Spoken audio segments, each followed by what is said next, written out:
예, 안녕하세요. 예, 반갑습니다. 예, 함께 기도하시겠습니다. 천지 만물을 창조하시고 또 저희를 구원하신 주님 감사합니다. 또 십자가의 그 모진 그 고통으로 말미암아 또 저희를 구원해 주시고 또 매일매일 주님의 몸된 교회 가운데 머물면서 진정한 안식과 평안을 허락해 주신 것 감사드립니다. 항상 그 은혜에 감사하고 또 그 은혜에 보답하는 그런 삶을 살 수 있도록 주님께서 도와주시기를 기도드립니다. 저희는 너무나 나약하고 너무나 부족합니다. 또 육신의 허물도 많이 있습니다. 그 육신의 허물을 늘 벗겨주시고 정말 그 주님의 은혜에 항상 보답하는 그런 삶을 열정적으로 살 수 있도록 도와주십시오. 또 우리가 잘못 알고 있는 것들, 또 헛되이 알고 있는 것들이 있다면은 또 말씀을 배우는 가운데서 깨닫게 해주시고 늘 하나님 말씀에 순종하는 그런 삶을 살 수 있도록 도와주십시오. 오늘 또 전국에서 많은 또 말씀이 전해지고 있고 전 세계에서도 많은 말씀이 전해지고 있습니다.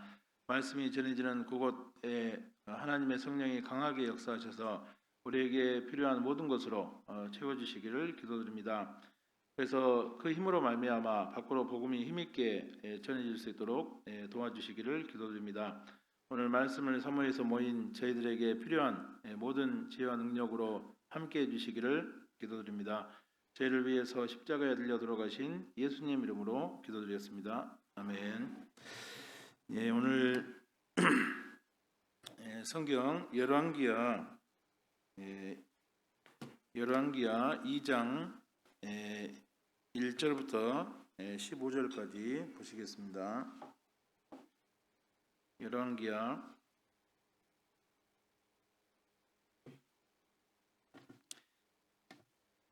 2장 1절부터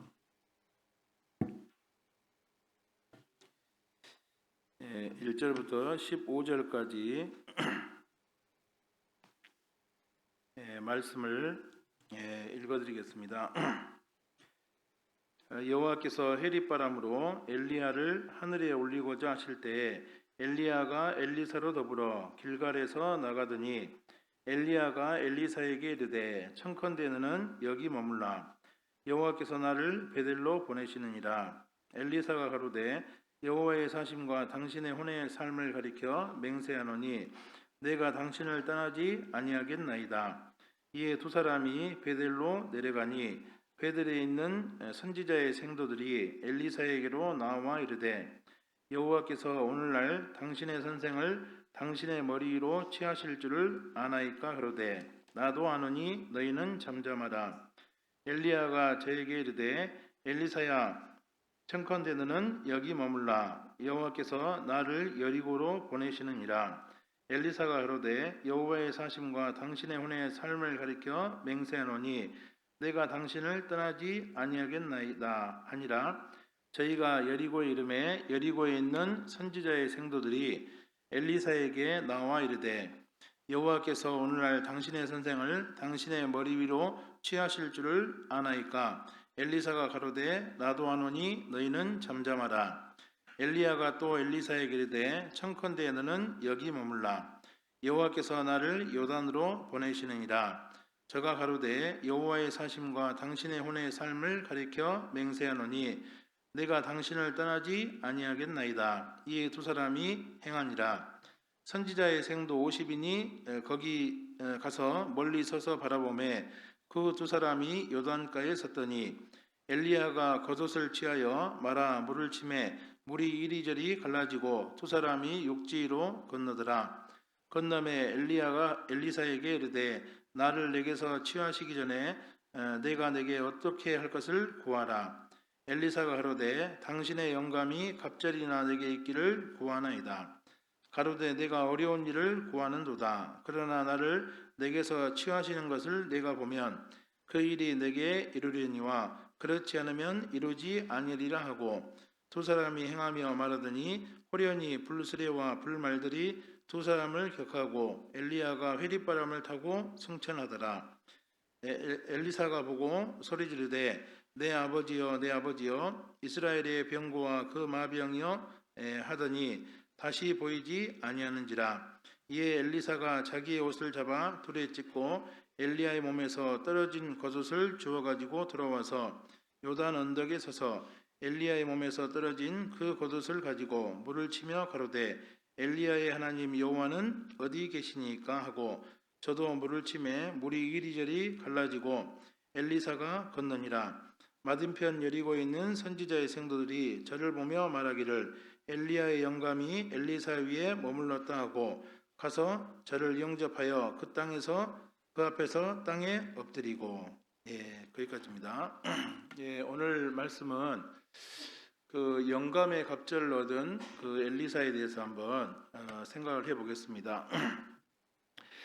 이제 이 사건은 그 엘리야가 이제 그 승천하기 이제 그 살아서 하늘로 승천하기 이제 전에 직전에 있었던 이제 그런 말씀입니다. 그래서 이 이스라엘의 병과 마병이었던 이 엘리야가 이제 그 하늘로 승천한다는 소식을 듣고 이 엘리사가 굉장히 큰 근심에 빠졌습니다.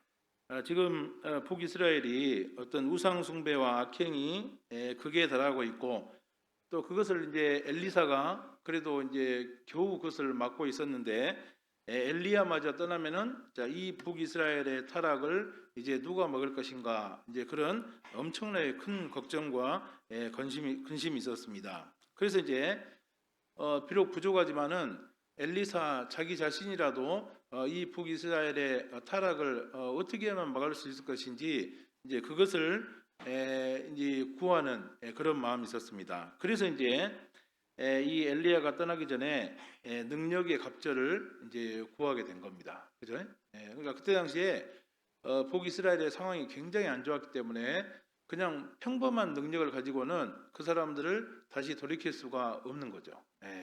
그래서 이제 이 능력의 갑절을 구했다가 결국 이 엘리사는 엘리야로부터 능력의 갑절을 이제 공급을 받았습니다.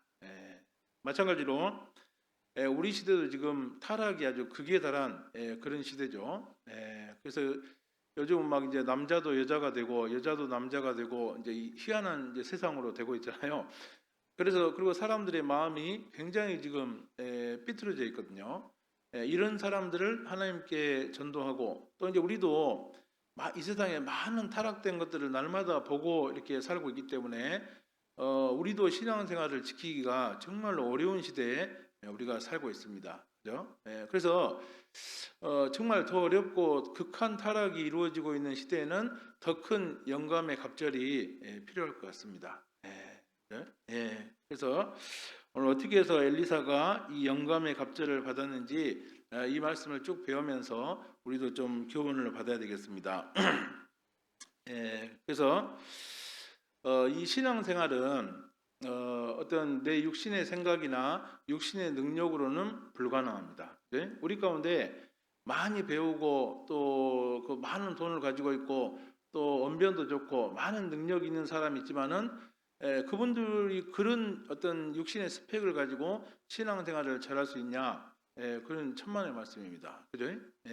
그래서 육으로 난 것은 육이고 성령으로 난 것은 영이니 그런 말씀이 있죠. 반드시 우리는 하나님 앞에 구원받은 영적인 존재이기 때문에 성령의 능력이 아니면은 절대로 신앙생활을 할 수가 없는 겁니다. 하나님의 뜻을 알 수도 없고 그 다음에 우리를 통해서 하나님의 능력과 열매가 나타날 수가 없는 겁니다. 그죠? 고린도전서 2장 14절 보겠습니다. 고린도전서 2장 14절.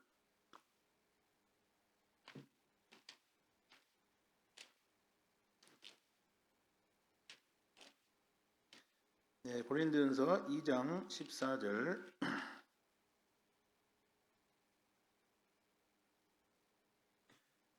(2장 14절)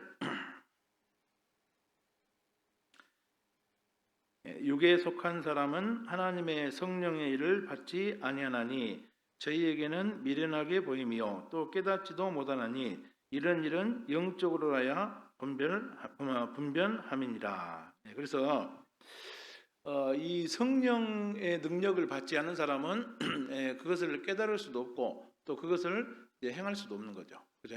그래서 우리가 신앙생활할 때 가장 중요한 것 중에 하나가 어떻게 하면 위로부터 오는 성령의 능력을 풍성하게 공급받을 수 있는지 없는지 그것이 가장 중요한 겁니다. 그죠? 신앙생활은 내가 뭘 열심히 하느냐 안 하느냐 이게 중요한 게 아니고 위로부터 얼마나 능력을 공급받았느냐 못 받았느냐 거기에 따라서 이제 결과가 완전히 달라지는 겁니다. 내가 지금 왜 신앙생활을 못하고 있냐? 위로부터 오는 공급이 끊어져 있어요. 위로부터 오는 신령한 성령의 능력이 끊어져 있기 때문에 역사가 안 나타나는 거죠. 나를 통해서 구원받은 사람도 없고 내 주변에 나를 통해서 세워지는 사람이 없는 겁니다. 근데 내가 육신적으로 부족하지만 계속해서 나를 통해서 구원받은 사람이 생기고 계속해서 나를 통해서 역사가 일어나고 있다. 그것은 그 사람의 능력이 아니고 위로부터 오는 공급을 풍성하게 받고 있다는 증거죠. 그죠? 그래서 우리가 어떤 나를 통해서 하나님의 역사가 나타나지 않고 열매가 나타나지 않을 때 자꾸 방법을 생각하지 마시고 내가 지금 하나님과의 관계가 온전하게 되어 있는지 위로부터 오는 공급이 온전하게 이루어지고 있는지 안 이루어지고 있는지 그것을 생각해야 됩니다. 그래? 다시 말하면은 뭐예요? 대신관계입니다. 내가 정말 주님과 올바른 관계를 가지고 있는지 안 가지고 있는지 그것을 잘 생각을 해서 먼저 그것을 회복을 해야 됩니다. 방법적인 부분은 나중이에요. 그죠? 그래서 이 성령의 능력이 굉장히 중요합니다. 그래서 우리 가운데 어떤 육신적인 능력이 탁월치 못한 분들이 대부분이죠. 성경하면은 우리 가운데 문벌 좋은 자가 별로 없고, 그죠? 또 지혜자가 별로 없고, 정말 우리는 부족한 사람들이 하나님 앞에 와서 구원받고 함께 모여 있는 이제 그런 사람들이죠. 그죠? 그런 사람들을 통해서도 하나님은 역사하셔요. 그죠? 그래서 심지어는요, 그 사람의 몸에가 장애가 있고 또 엄청나게 큰 장애가 있을지라도 정말 그 사람이 하나님 앞에 합당하고 위로부터 오는 능력을 많이 받을 수 있다면은 그 사람은 엄청난 능력을 행할 수 있는 겁니다. 심지어는요, 반 벙어리를 통해서도 활발하게 복음을 전할 수 있는 분이 이제 하나님이시죠. 예전에 미국에요, 어떤 그 문서 선교를 하는 단체가 있었거든요. 거기서 이제 문서 선교하는 그 선교사들을 이제 모집을 했습니다. 회원들을 이제 책을 팔거나 또 전도지를 나눠주면서 전도하는 단체가 있었거든요. 근데 이제 어떤 분이 왔는데 이제 봤더니 반벙어리예요. 뭔 말인지를 알 수가 없는 그런 얘기를 하는 사람이 와서 이제 그 문서 선교를 하겠다고 온 거예요. 그러니까 이제 난감하죠. 우리가 뭐 교회이기 때문에 사람을 차별 대우할 수는 없지만은 아니 말이 이해가 안 가는 얘기를 하는데 어떻게 전도할 수 있냐. 그래서 이제 아이고 조금 선생님 어렵겠습니다. 그런데 그분이 굳이 하겠다는 거예요. 그러니까 이제 어쩔 수 없이 포기하고 미국에서요 가장 강팍하고 전도가 가장 안 되는 지역에다가 이제 그 사람을 파견했어요. 아이고 어차피 베린 거 안 된 거 그냥 이 사람 소원이라도 좀 들어주자. 그리고 보내놨어요. 그러고 나서 이제 얼마 있다가 갑자기 어느 지역에서 엄청나게 많은 책과 전도지 주문이 오는 거예요. 그래서 이상하네. 근래에 이런 일이 없었는데 왜 이 지역에서 엄청난 양의 문서와 또 이런 것들을 보내달라고 요청이 왔지? 그리고 이제 본부에서요, 그쪽에 이제 파견을 나갔습니다. 파견 나가서 봤더니 그 아까 제가 앞에 얘기했던 그 밤벙어리가 있는 거기에서 가장 많은 책을 팔고 가장 많은 그 문서 그 선교를 이제 했다는 거예요. 그죠? 하나님은 사람의 능력이 필요 없습니다. 그죠? 세우는 분은 하나님이시잖아요. 사람의 능력이 필요한 것이 아니고 이 사람이 정말 하나님의 사람인지 하나님과 함께하고 있는지 안 하고 있는지 또 이 사람 속에서 하나님의 능력이 머물고 있는지 없는지 이것이 제일 중요한 겁니다. 그죠? 그 성경에 보면은 돌들을 들어서도 소리치게 한다 했잖아요. 이 돌들을 가지고도 아브라함의 자손을 만들 수 있는 분이 하나님이거든요. 그 18세기에요. 그 미국에 이제 그 조나단 에드워드라고 하는 목사님이 있었습니다. 아마 아실 거예요. 18세기에 이제 미국에 그 영적인 대각성 운동을 일으킨 그분이 이제 조나단 에드워드입니다. 그래서 그때 당시에 이제 미국이 완전히 영적으로 타락해 있던 이제 그런 시대거든요. 근데 이 사람이 거기 들어가 가지고 이제 노트햄프턴이라는 지역에서 이제 전도를 했습니다. 근데 이분이 전도할 때 반년 동안요 거의 360명이 구원을 받았어요. 반년 동안요. 그리고 이제 그 동네가 한 200가구 정도가 됐답니다. 근데 이분이 이제 그 교회에서 나오기 직전에는 그 동네에 있는 200가구의 사람들이 거의 다 하나님 말씀을 듣고 교회에 출석하는 출석 교인이 됐답니다. 대단하죠. 그리고 이제 그분이 설교를 하면은 설교할 때 동네에 인적이 끊어진답니다. 그리고 술집이 문을 닫아요. 왜냐하면 장사가 안 되거든요. 전부 다 조나단 에드워드 목사의 설교를 듣기 위해서 이제 그 교회당에 모이기 때문에 동네에서 장사가 안 돼요. 그죠? 자, 술집을 문을 닫을 정도로 설교를 하신 분이에요. 그죠? 근데 제가 설교할 때는 다 열더라고요. 다 열고 술집도 열고 주변에 뭐 교회당 옆에 있는 음식점도 다 하고 능력이 없어요. 죄송합니다. 그래서 이제 근데 그 비결이 뭐냐면은 이분이 제가 이제 이분의 전기를 봤는데 그 하루에 한 12시간 가까이를 말씀을 묵상하고 기도하는 분이에요. 그죠? 제가 속으로 생각할 때 하루에 12시간 동안 하면은 그죠? 12시간 동안 말씀 묵상하고 기도하면은 뭐 언제 치킨 먹고 그죠? 언제 족구하고 그랬을까? 우리는 교회에서 족구도 하고 어디 가서 치킨 먹고 야외기자 다니고 막 그러잖아요. 근데 이분은 하루 12시간 동안 그 성경을 묵상하고 기도하는 가운데 매달려 있어요. 그래서 그러면 이분이 위로부터 오는 공급을 많이 받았겠어요? 적게 받았겠어요? 아마 엄청난 공급을 받았을 겁니다. 그죠? 그래서 이 사람 입에서 나오는 설교가 아마 마르지 않는 아마 그런 셈이 되지 않았을까 이런 생각이 듭니다. 조나단 에드의 그 각고의 노력으로 말미암아서 그런 엄청난 역사가 이루어지는 겁니다. 그죠? 그래서 우리도 그 다른 영혼들을 전도하기 위해서 제일 중요한 것이 뭐냐? 이 성령의 어떤 성령의 나타남과 성령의 역사가 굉장히 중요한 겁니다. 내가 성령의 능력을 다시 말하면 여기 본문에 있는 것처럼 영감의 갑절을 얻느냐 못 얻느냐 이것이 내 사역의 성패를 좌우하는 거죠. 그죠? 초대교회도 마찬가지입니다. 사도행전 9장 31절 보겠습니다. 사도행전 9장 31절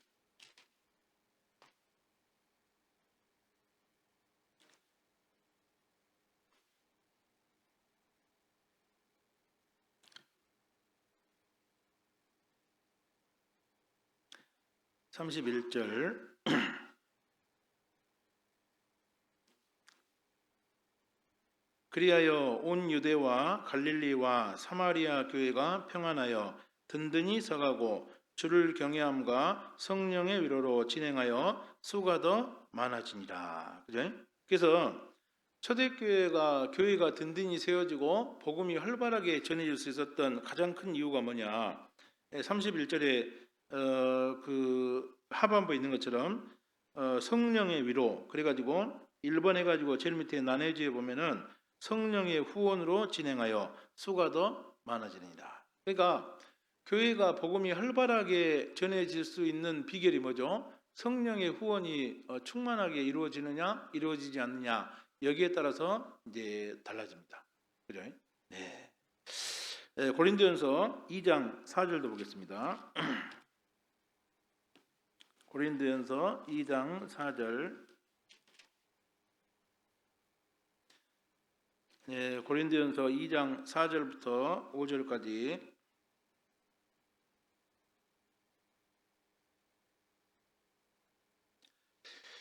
2장 4절부터 5절까지.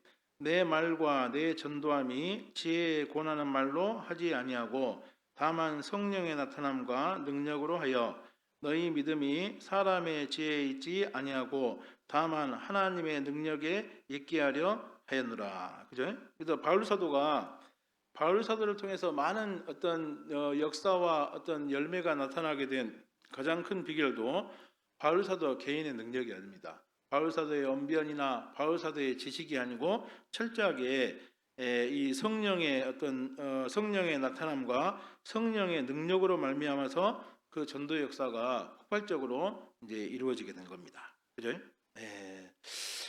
그래서 이제 모든 신앙생활에 있어서 가장 중요한 것은 이제 영적인 능력입니다. 근데 자, 영적인 능력은 없는데 자꾸 이제 하나님의 일을 하려고 자꾸 이렇게 달려드는 사람이 있거든요. 그 사람은 일을 하면 할수록 이제 더 많은 문제들을 만들어내는 겁니다. 그죠? 그래서 어떤 일을 시작하거나 또 어떤 것을 할 때 가장 중요한 것이 위로부터는 영적인 능력을 이제 공급받는 겁니다. 그래서 이제 우리가 어떤 영적인 어떤 힘이 많이 떨어진 분들이 있을 거예요. 신앙이 아직 회복이 잘 안 되는 분들이 있을 겁니다. 그런 분들은 자꾸 일을 하려고 나서지 말고 이 영감의 갑절을 얻기 위해서 위로부터 오는 능력을 얻기 위해서 하나님 앞에 서는 것이 가장 중요하지 않을까 그런 생각이 듭니다. 그래서 아무튼 가장 중요한 것은 성령의 능력입니다. 자, 이제 위에 본문을 보면요. 엘리사가 어떻게 영감의 갑절을 얻었는지를 이제 쭉 배울 수가 있습니다. 그래서 오늘 이 엘리사가 받았던 그 영감의 갑절을 어떻게 받았는지 그 말씀을 쭉 배우는 가운데서 우리가 교훈을 받고 우리도 이제 그 엘리사처럼 영감의 갑절을 받음으로써 많은 역사가 일어날 수 있도록 좀 그렇게 하시면 좋을 것 같습니다. 먼저 이제 이 영감의 갑절을 받은 가장 큰 비결은 자, 이 엘리사는 영감의 갑절을 얻기 위해서 엘리야를 끝까지 따라갔습니다. 그죠? 처음에 길갈에서 베델로, 베델에서 여리고로, 그다음에 여리고에서 요단까지 전심전력을 다해서 쫓아갔습니다. 다른 생도들은요, 너희들은 여기 있어라. 그러니까 알았습니다 하고 안 쫓아갔거든요. 근데 이유가 뭐냐? 절실함이 없는 거예요. 그죠? 이 망해가는 북이스라엘을 다시 회복시키고 일으켜 세워야겠다는 그런 절실함이었기 때문에 굳이 거기까지 엘리야를 쫓아갈 이유가 없었던 거예요. 근데 이제 자, 그 엘리사의 마음속에는 북이스라엘의 신앙을 다시 회복시키고 북이스라엘 사람들의 마음을 하나님께로 돌려놓기 위해서 그 마음이 정말 절실했던 거예요. 내가 가지고 있는 것을 모든 것을 다 잃어버리고 내가 어떤 수고와 희생을 하더라도 내가 꼭 저 엘리야로부터 영감의 갑절을 받아서 자, 이 북이스라엘의 신앙을 정상으로 만들어 놓겠다는 그런 절실한 마음이 있었기 때문에 끝까지 쫓아간 거죠. 그죠? 그래서 자기 어떤 삶의 예산, 신앙생활의 예산을 충분히 세우고 끝까지 주님을 붙잡고 쫓아가려고 하는 그 사람들에게 영감의 갑절이 임한다는 것을 우리가 알 수가 있는 거죠. 그래서 이 성령님은 간절함을 통해서 역사하시는 영입니다. 그러니까 간절함이 없는 곳에는요, 하나님이 이 성령께서 역사를 하셔요, 못 하셔요? 절대로 역사를 못 하시는 게 아니고 안 하십니다. 그죠? 그래서 성경을 쭉 한번 보시면은 이스라엘 사람 중에 하나님 앞에 병을 낫게 된 사람들의 가장 큰 특징이 뭐죠? 절실함이에요. 내가 이 병을 낫지 않으면은 내가 죽겠습니다. 내가 이 병을 꼭 고쳐야 되겠습니다. 그런 절실함과 간절함이 있는 사람이 예수님 앞에 나왔다가 그 병을 고치잖아요. 대표적인 사람이 그 12해를 혈루병을 앓았던 그 여자잖아요. 그죠? 12해를 혈루병을 앓으면서 혈루병이 뭐죠? 온 몸에서 피와 고름이 항상 나오는 그런 지저분한 병입니다. 그죠? 자, 이제 많은 의원들한테 재산도 탕진하고 이제 그 병 때문에 많은 것을 다 잃어버렸어요. 자포자기하고 있는데 그때 예수님이 지나간다는 소문이 있어가지고 예수님을 만나기 위해서 나갔는데 온 몸에서 피와 고름이 나오기 때문에 창피하잖아요. 앞에 나갈 수가 없는 거예요. 그래서 이제 뒤에 가가지고 예수님의 옷자락을 살짝 만졌잖아요. 그래서 이제 그 병이 낫게 됐잖아요. 그때 예수님께서 지금 누가 나를 만졌느냐 그랬어요. 그래 베드로가 지금 많은 사람들이 밀고 당기고 옹이하고 있습니다. 밀고 당기고 있습니다. 그러니까 예수님이 아니다. 내게서 능력이 나갔다 했어요. 그때 이제 이 12해를 혈루병을 앓았던 이 여자가 벌벌 떠고 나오면서 죄가 만졌습니다. 그렇잖아요. 그때 예수님께서 여자여 네 믿음이 너를 구원하였느니라 그랬습니다. 그러니까 이 여자가 그 12해를 앓았던 그 혈루병을 고칠 수 있었던 가장 큰 근본적인 이유가 뭐죠? 절실함이에요. 간절함입니다. 나는 예수님이 내 병을 고치지 않으면 남은 아무것도 할 수 없고 나는 이제 죽을 수밖에 없는 그런 비참한 인생입니다. 그걸 깨닫고 정말 주님을 간절히 붙여찾기 때문에 그 병을 나은 거죠. 네. 그 다음에 그 나아만 장군이죠. 자, 그 누가복음 4장에 오면은 그때 이스라엘 사람 중에 문둥이들이 엄청나게 많았거든요. 근데 이스라엘 사람은 한 명도 그 엘리사에게 도움을 얻지 못했어요. 근데 그 아람 나라 장군인 적국이잖아요. 적국의 장군인 그 나아만이 그 엘리사의 도움으로 이 문둥병이 낫게 됐잖아요. 그죠?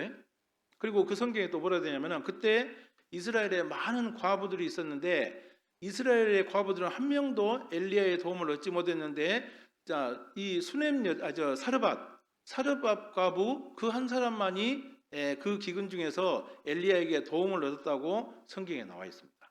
그러니까 이스라엘 사람들은 엘리야와 엘리사가 가까이 있으면서도 엘리야와 엘리사의 도움을 한 사람도 얻지 못했는데 왜 상당히 많이 떨어져 있는 그 사르밧 과부하고 그 나아만 장군이 그 두 선지자의 도움을 왜 받았겠어요? 절실함입니다. 내가 어떤 희생을 치르고 어떤 대가를 치르더라도 하나님께 은혜를 받고 이 병을 고치고 이 기근을 넘어가야겠다는 그런 절실함이 있었기 때문에 하나님께서 선지자들을 그 사람들에게 보내주고 그 위기를 이렇게 피할 수 있도록 하나님께서 도와주신 거죠.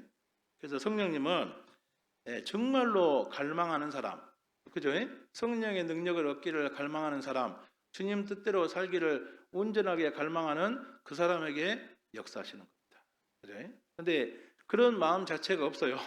그러면 위로부터 오는 갑절의 영감을 받을 수가 없습니다. 그죠? 그 성경에도 보면은 그 예수님께서 특별히 더 귀하게 사용하고 또 많은 것들을 보여주신 그런 사도가 있죠.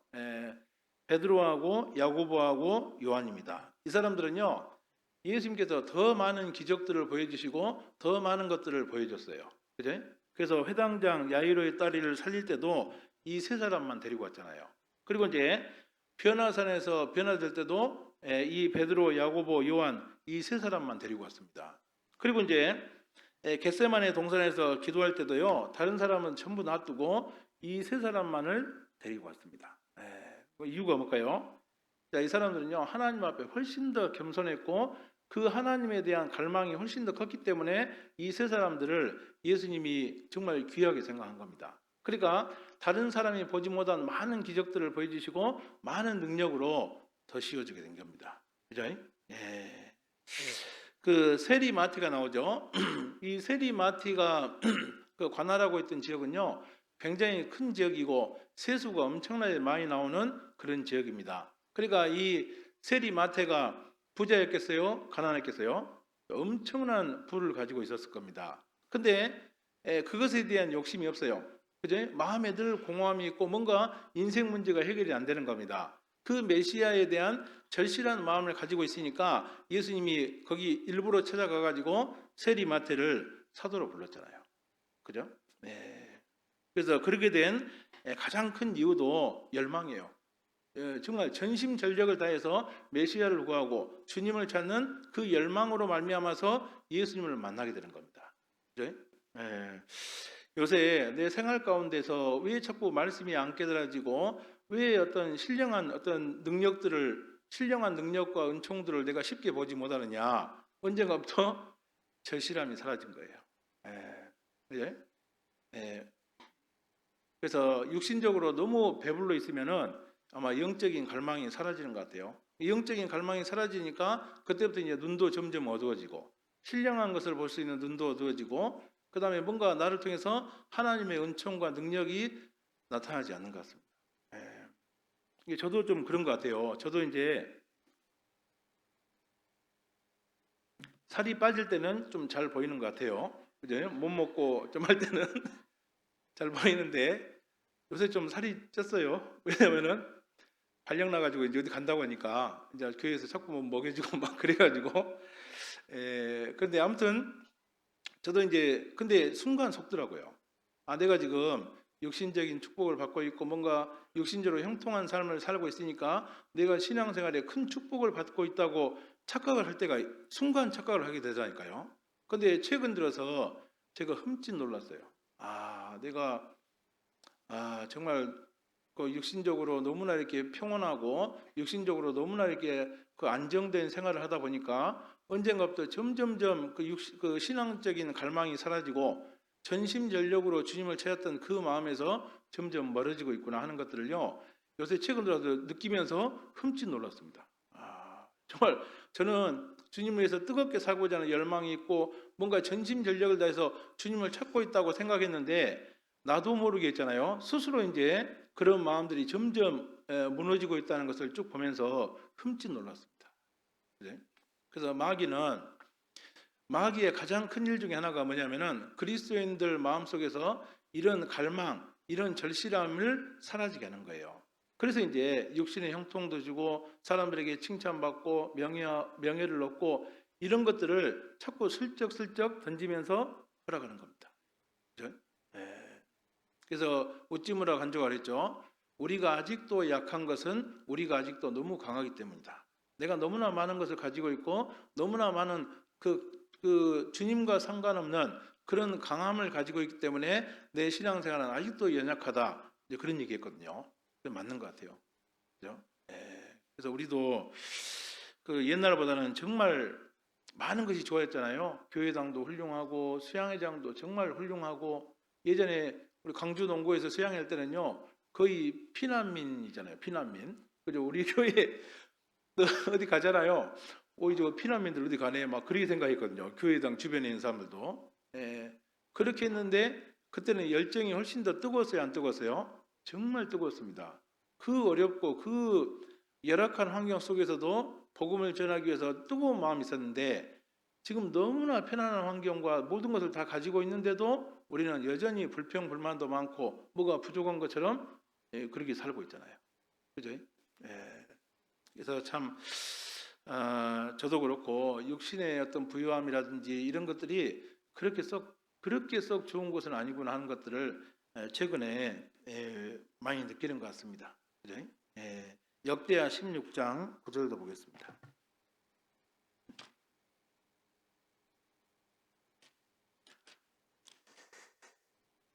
역대하 16장 9절.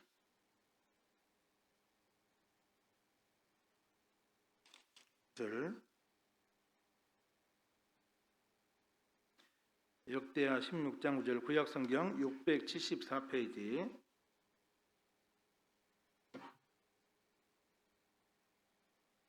여호와의 눈은 온 땅을 두루 감찰하사 전심으로 자기에게 향하는 자를 위하여 능력을 베푸시나니 이 일은 왕이 망령되이 행하였은즉 이후부터는 왕에게 전쟁이 있으리다 하매. 그래서 하나님은요 찾고 계십니다. 누가 전심전력을 다해서 주님을 찾고 있는지 그 사람을 찾고 다니셔야죠. 이 안에도요 오늘 말씀을 듣는데 누가 하나님의 말씀을 전심전력으로 찾고 있는지 그걸 위에서 보고 계세요. 보고 계시다가 전심전력으로 찾고 있는 사람을 발견하잖아요. 그럼 그 사람 마음속에 들어가서 말씀을 깨닫게 해주시는 거예요. 근데 오늘 아이고 뭐 말씀 듣고 깨달으면 좋고 아니면 어쩔 수 없고 뭐 다음에 또 듣고 집에 가면 또 뭐 비디오로 또 보고 뭐 이러면 되지 뭐 이런 심상한 마음을 가지고 말씀을 딱 들어 나오잖아요. 그 사람은 하늘문이 닫힙니다. 그죠? 하늘문이 닫히고 만나가 내려요, 안 내려요? 만나 안 내립니다. 그죠? 그리고 두 번째는 이 영감의 갑절을 얻기 위해서 동기가 바르게 돼야 됩니다. 그죠? 정말 하나님께만 영광을 돌리고 하나님께 순종하기 위해서만 영감의 갑절을 구해야 돼요. 엘리사가 영감의 갑절을 구한 이유가 뭐죠? 자기 육신의 안일함과 자기 명예와 자기 부를 위해서 그런 것이 아닙니다. 오직 타락한 그 북이스라엘의 마음을 하나님께로 돌리고자 하는 그 순수한 동기가 있었기 때문에 하나님께서 영감의 갑절을 주시는 겁니다. 그러니까 이 성령의 도우심과 어떤 성령의 영감의 갑절을 얻고자 하는 그 동기가 뭐야 되죠? 오직 살든지 죽든지 그리스도가 우리 안에서 존귀하게 되는 것, 그것만을 목적으로 가지고 있을 때 성령께서 기름 부어요. 근데 다른 동기를 가지고 있어요. 내가 교회 안에서 높임을 받거나 또 성령의 능력을 이용해 가지고 뭐 다른 사업을 하거나 다른 육신적인 욕구를 채우기 위해서 하는 사람은 없어요. 그리고 이제 우리도 말씀 전하는 사람들도요, 말씀을 가르치기 위해서만 이 말씀을 구하잖아요. 절대로 못 깨닫다니까요.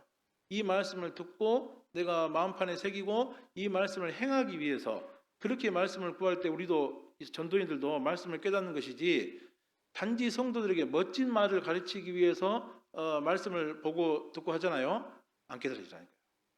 참 이게 신앙생활은요, 민감한 겁니다. 성령님은 대충 적당히가 없어요. 성령님께서 역사하시는 그 기준에서 딱 벗어나잖아요. 절대로 성령님은 역사를 안 하시더라니까요. 예. 그래서 이 동기가 정말로 발라야 됩니다. 먹든지 마시든지 무엇을 하든지 다 하나님의 영광을 위해서 할 때, 그때 이제 우리는 영감의 갑절을 얻을 수가 있는 거죠. 그렇죠? 예. 자, 이제 구체적으로 이 네 가지의 장소를 통해서 어떻게 영감의 갑절을 얻었는지 한번 생각해 보겠습니다. 다시 본문 열왕기하 2장 1절 돌아가 보겠습니다.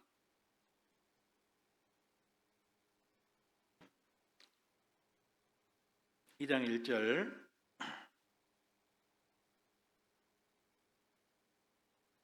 2장 1절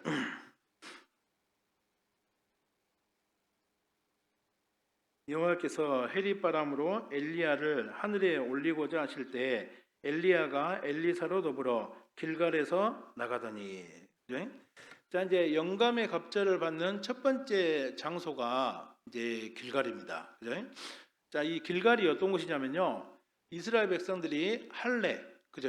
그 남자애들 그 성기를 이렇게 잘라가지고 그 포경수술하는 거죠. 그 할례를 받았던 장소가 이 길갈입니다. 이 출애굽한 이 백성들이 출애굽한 처음에 1세대들은요 전부 다 애굽에서 할례를 받았거든요. 근데 이 애굽에서 나가서 광야에 나간 2세대들은 40년 동안 할례를 못 받았어요. 그래서 이제 요단강을 건너가자마자 이제 첫 번째 이제 그 길갈 땅에서 이 할례를 받았거든요. 그죠? 그래서 이제 이 길갈은 이스라엘 사람들이 할례를 받은 장소를 지금 설명하는데, 할례가 뭐죠? 할례는 성경에서 중생, 구원을 설명합니다. 그죠? 예, 그래서 우리가 먼저 영감의 갑절을 얻기 위해서 가장 중요한 것이 뭐냐? 자, 이 하나님 말씀을 따라서 거듭나야 된다는 그런 교훈을 우리에게 지금 하고 있는 겁니다. 신명기 30장 6절 보겠습니다. 신명기 30장 6절.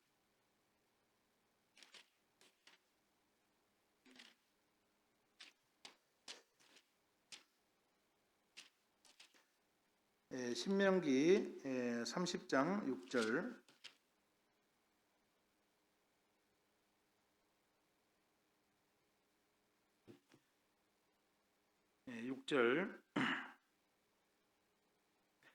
내 하나님 여호와께서 내 마음과 내 자손의 마음에 할례를 베푸사 너로 마음을 다하며 성품을 다하여 내 하나님 여호와를 사랑하게 하사 너로 생명을 얻게 하실 것이며. 그죠? 그래서 마음의 할례를 받아야 됩니다. 예레미야 4장 4절도 보겠습니다. 예레미야 4장 4절. 구약성경 1055페이지입니다.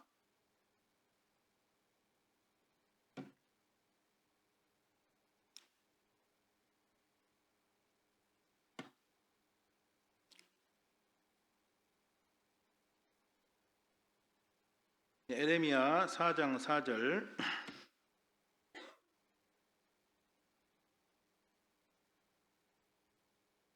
유다인과 예루살렘 거민들아, 너희는 스스로 할례를 행하여 너희 마음 가죽을 베고 나 여호와께 속하라. 그렇지 아니하면 너희 행악을 인하여 나의 분노가 불같이 발하여 사르리니 그것을 끌 자가 없으리라. 그래서 먼저 성령을 받아야 됩니다. 마음의 가죽을 베고 여호와께 속하라. 그죠? 그래서 정말 구원을 받고 이 세상과 작별한 사람이 이 능력의 영감의 갑절을 얻을 수가 있는 거죠. 그래서 이 우리가 구원받고 안에 성령이 계시기 때문에 자꾸 우리를 통해서 성령의 역사와 성령의 능력이 나타나는 거죠. 그죠? 그럼 반대로 생각하면은 자, 왜 우리를 통해서 이 그 성령의 능력이 나타나지 않느냐? 그 첫 번째 이유가 혹시 구원을 받지 않았기 때문에 우리가 성령을 받지 않았기 때문에 이 성령의 역사가 나타나지 않는 것인지 그것도 생각해 봐야 돼요. 요즘은요. 우리 교회 가운데서도 구원받지 않는 사람의 비율이 상당히 좀 늘어나고 있습니다, 지금. 그죠? 제가 그 요새 수양회 때 이제 상담을 하거나 또 우리 교구라든지 교회에서 상담을 해보면요. 정확하게 복음을 알고 있어요. 정확하게 영원한 속죄까지 전부 다 줄줄줄 다 얘기하거든요. 근데 이상하게 생활의 변화가 안 나타나요. 이상하다, 이상하다. 나중에 자세하게 상담을 해보니까 구원이 아니에요. 뭔가 다른 복음을 가지고 있는 거예요. 뭔가 잘못된 것을 가지고 있는 겁니다. 그러니까 이제 상담하면서 느낀 것이 그래서 성령의 역사가 안 나타났구나. 그래서 이 사람을 통해서는 그 구원받은 그리스도인으로서의 증거가 나타나지 않는구나. 이런 생각을 이제 하게 됐죠. 그래서 제가 저희 교회에서도요 어떤 분이 그분은 이제 구원받은 지가 한 50년 넘은 분이거든요. 근데 그분이 뭐라 하냐면은 우리 교회 어떤 부서는 30%가 구원이 아닙니다. 그러더라고요.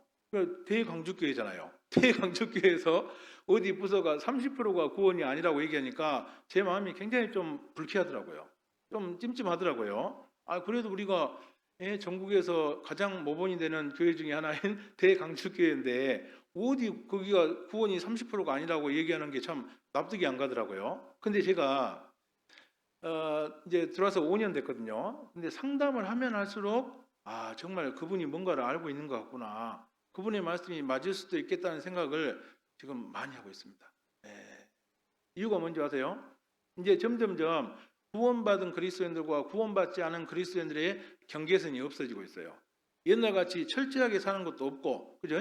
옛날같이 정말 힘들고 많은 어떤 고난과 고통과 핍박 가운데 사는 사람들이 점점점 없어지고 있습니다. 그러니까 이방인들도 우리 교회에 들어서 생활하기가 이제 할만해요? 아니면 힘들어요?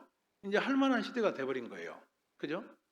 그러니까 이제 구원받은 사람들하고 구원받지 않은 사람들을 분간을 할 수가 없는 이제 그런 시대가 점점점 돼가고 있지는 않는가 이런 생각도 정말 많이 들고 저 자신도 반성을 많이 하고 그다음에 경각심을 많이 느꼈습니다.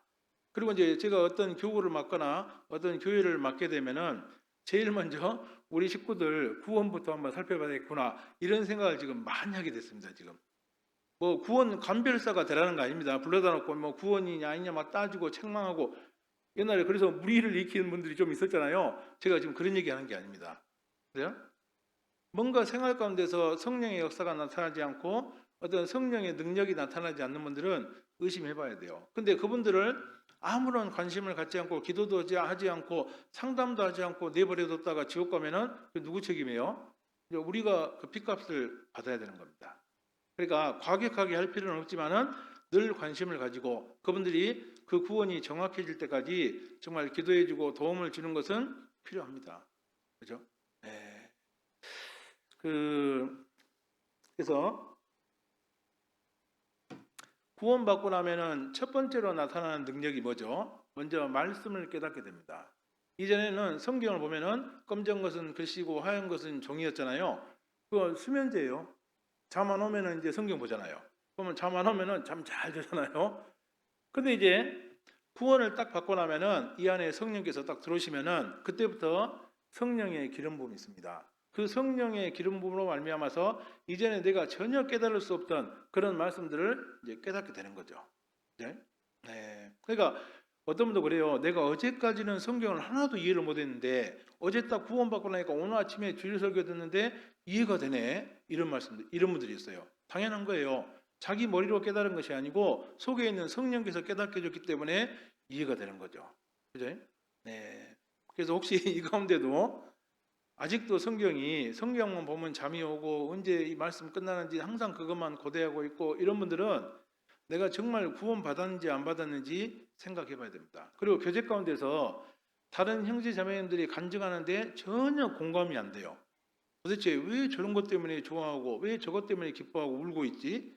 전혀 공감이 안 되는 분들은 생각해 봐야 됩니다. 그죠? 제가 예전에 어떤 모임에서요, 조모임을 하는데 어떤 어머님이 이제 항상 그분은 이상해요. 항상 얼굴이 근심에 쌓이고 어두워요. 이상하다, 이상하다 그랬거든요. 근데 어느 날 저한테 이제 찾아와가지고, 목사님, 나는 지금 교제 안에서 정말 형제님들이, 자매님들이 즐거워하고 기뻐하고 이러고 있는데 나는 왜 이것 때문에 기뻐하는지, 왜 이것 때문에 울고불고 하는지 이해가 안 갑니다. 그러더라고요. 그래서 제가 이제 그래서 이거 뭔가 이상하구나 생각해서 이제 상담을 했어요. 그 댁에 가가지고 상담했더니 아직 저 하나님 살아계신 것도 안 믿어졌어요. 예. 그래서 제가 이제 일주일 동안 상담을 쭉 하면서 이제 구원을 받았습니다. 구원 받고 나더니 완전히 다른 사람이 됐어요. 지금도 가끔 이제 만나면은 너무나 반갑게 인사하고 신앙생활을 굉장히 즐겁게 하시고 계시더라고요. 그다음에 두 번째는 죄에 대한 그 뭐랄까 기준이 훨씬 더 높아집니다. 구원받고 나면은. 그죠? 그리고 이제 죄에 대한 기준도 완전히 달라지죠. 그러니까 이전에 내가 구원받기 전에는 죄라고 느끼지 못했던 것들을 구원받고 나면은 이제 죄로 인식을 하게 됩니다. 내가 옛날에는 누구 미워했어요? 그 사람은 모르면 끝나는 거예요. 그냥 감추면 끝나는 거잖아요. 어디 가서 물건을 슬쩍했어요. 안 들키고 처벌 안 받으면 끝나는 거였어요. 양심의 가책이 없어요. 근데 이제 구원받고 나면요, 아주 사소한 죄를 짓고도 사소하게 누구를 미워하거나 사소한 문걸 하나 집어갖고 왔어도 마음에 큰 고통이 있는 겁니다. 그죠? 근데 구원받기 전이나 구원받은 후나 전혀 그 죄에 대한 기준이 달라지지 않았어요. 이 사람은 구원이 아닙니다. 구원받았는데 맥주 마시고 노래방 가서 넥타이 두르고 노래 불렀는데 더 재밌네 이제. 구원받고 나니까 이 사람은 구원이 아니에요. 구원이 아니에요. 제가 저번에 어떤 분을 상담하는데 이제 부모님이 모시고 왔어요. 구원이 아니니까 모시고 왔겠죠. 근데 본인은 철석같이 구원이라는 거예요. 다 알아요. 어릴 때부터요 말씀을 잘 들어가지고 다 알고 있어요. 근데 마지막에 물어봤어요. 혹시 술 하시냐고, 담배 하시냐고. 조금씩 합니다. 근데 술, 담배 할 때 뭐 마음에 고통이 있거나 이걸 하면 안 되겠다는 꺼리낌이 있어요, 없어요? 물어봤거든요. 그러니까 전혀 없는데요? 그러더라고요. 이거 구원이 아니에요? 구원이 아닙니다. 제가 2년 전에 어떤 분을 이제 상담해서 이제 구원을 받았거든요. 받았는데 교회를 안 나와요. 그래서 제가 이제 이상하다 해가지고 그 집에 갔어요. 이제 그 집에 갔는데 이제 가서 이제 여쭤봤습니다. 어제 구원 받으셨어요? 어쨌어요? 그러니까 구원 받았습니다. 그러더라고요. 그럼 이제 구원 받고 나서 뭐가 좀 달라진 거 있던가요? 여쭤봤어요. 그랬더니 그분이 뭐라냐면은 그 목사님 참 이거 이상합니다. 내가 어제까지는 우리 부인하고 가족들 앞에서 마음대로 담배를 피웠는데 구원 받고 난 다음 날 이제 집에서 이제 부인 앞에서요 담배 꺼내가지고 피려는데 이게 안 되더라는 거예요. 그래서 이제 몰래 뒤안에 가가지고 몰래 담배 피고 왔대요. 그래서 이제 속으로 구원 받았구나. 그분이요 수줍음을 너무 많이 타는 분이에요. 대인관계를 잘 못하는 분이거든요. 그러니까 이제 교제에 안 나온 거예요. 근데 한 3개월 그리고 딱 신방하고 나서 3개월 있다가 교회에 나와 있더라니까요. 성령께서 교회 안 나가면 교회 안 나가면 안 되게끔 성령께서 하셔요, 못 안 하셔요? 하십니다. 그러니까 그 수줍음도 많이 타고 대인관계를 못하는 사람인데 교제에 나와 있더라니까요. 그러니까 구원받은 그리스도인들은 속에 있는 것을 감출 수가 없는 겁니다. 그죠? 그리고 이제 또 하나가 속에서 전도하고자 하는 마음이 생깁니다. 그죠? 다른 사람의 영혼을 불쌍히 여기고 특히 자기 가족들에 대해서 영혼을 건져야겠다는 그런 마음들이 올라와요. 근데 성령께서 안 계시잖아요. 그러면 그것을 할 필요성을 못 느낍니다. 그러니까 가족들 전도에 관심을 가져요, 안 가져요? 절대 안 갖습니다. 그죠? 근데 그런 분도 확실하게 구원받고 나면은 그다음부터 이제 불나게 막 자식들한테 막 쫓아다니고 전도하러 다닙니다, 이제. 그죠? 그러니까 이런 분도 있어요. 전도를 하고 싶은데 창피해가지고 그리고 가족들이 너무 강팍해가지고 쉽게 복음은 못 전하는데 마음속에는 그런 것이 있어야 한다 그 말이에요. 근데 그 마음속에 그런 것이 전혀 없다. 이분은 이제 성령이 안 계신 거죠. 그러니까 능력이 안 나타나는 겁니다. 네. 자, 또 이제 또 하나가 중요한 것 중에 하나가 그 이방인들하고 관계가 이제 문제가 생깁니다. 그죠? 구원받기 전에는요, 그렇게 죽고 못 살던 친척들, 뭐 가족들, 친구들인데 구원받고 나면은 이제 멀어져요, 안 멀어져요? 조금씩 조금씩 멀어지게 되어 있습니다. 왜냐하면 나는 안에 성령이 계시고 그분들은 성령이 없기 때문에 하나가 되겠어요, 안 되겠어요? 자, 구원받은 그리스도인들은 양이고 구원받지 않은 사람들은 일이에요. 양이 일이하고 함께 할 수 있어요, 못해요? 못합니다. 근데 양이 일이 가운데인데 편안해요. 그럼 뭐예요? 양의 탈을 쓴 일입니다. 그죠? 그래서 지금 나는 교회에 나오면 바늘방석이고 아이고 또 오늘 또 모임 있네. 뭔 이 교회는 이런 모임들이 이렇게 많은가 이렇게 하고 자, 이 교회만 나오면 바늘방석이에요. 근데 이방인들만 만나면은 마음이 날아다녀요. 자, 이런 분들은 이거 구원이 아니에요. 이거 우리 동네 사람이 아닙니다. 저쪽 동네 사람이에요. 말하자면요. 그죠? 예. 그리고 또 하나가 이제 마음에서요. 하나님이 1번이 됩니다. 1번. 네, 구원받고 나서 제가 제일 먼저 물어봐요. 지금 가장 마음속에서 사랑하는 분이 누굴까요? 그러면 구원받은 분들은 하나님 딱 바로 나옵니다. 아까까지 뭐 1번이 뭐 자기 부인이고 뭐 2번이 자식이고 3번이 뭐 강아지고 4번이 하나님이고 이랬던 사람도 있잖아요. 딱 이제 구원받고 나면은 1번으로 딱 올라섭니다. 정상입니다. 정상. 어떤 분들은요 구원받았다는데 항상 하나님이 3번, 4번이에요. 1번은 자식이고 2번은 부인이고 3번은 하나님, 3번은 나고 4번은 하나님이고 이분은 구원이 아닙니다. 왜냐하면 그리스도의 사랑을 깨달아 본 적이 없는 거예요. 그리스도의 사랑을 깨달아 본 적이 없기 때문에 내가 그리스도를 사랑해요 못해요? 절대 사랑 못합니다. 네? 어떤 분은 아까 얘기했듯이 걔가 3번이고 하나님이 4번인 사람도 있어요. 구원받았다는 사람이. 이거 구원이 아니에요? 구원이 아닙니다. 네.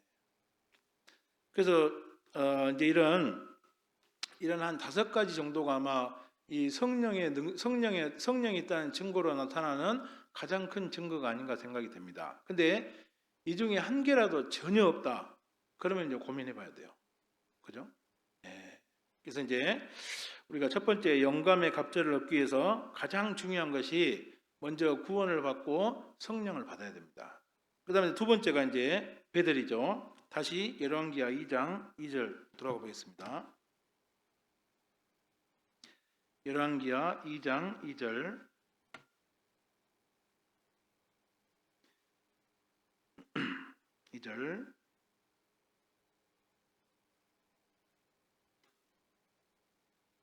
엘리야가 엘리사에게 이르되 청컨대 너는 여기 머물라 여호와께서 나를 베델로 보내시느니라. 엘리사가 가로되 여호와의 사심과 당신의 혼의 삶을 가리켜 맹세하노니 내가 당신을 떠나지 아니하겠나이다. 이에 두 사람이 베델로 내려가니. 자, 그다음에 이제 베델인데 이 베델의 뜻이 뭐죠? 이 하나님의 집이라는 그런 뜻이 있습니다. 그다음에 이제 그래서 우리가 영감의 갑절을 얻기 위해서 처음에 이제 거듭나고 나서 그 다음 가장 중요한 생활이 이제 교회 생활입니다. 그래? 그래서 우리가 교회에 연결돼 가지고 위로부터 오는 공급을 받지 못하면은 우리는 아무것도 할 수가 없는 겁니다. 그래서 이 영감의 갑절을 받는 방법 중에 가장 중요한 방법 중에 하나가 이제 교회 생활입니다. 그래? 자, 교회 안에 뭐가 있죠? 교회 안에는 하나님의 은혜와 진리가 충만합니다. 그렇기 때문에 온전한 교회 생활을 통해서 그 충만한 하나님의 은혜와 그 진리를 충만하게 공급을 받을 수가 있는 겁니다. 그죠? 요한복음 1장 14절 보겠습니다. 요한복음 1장 14절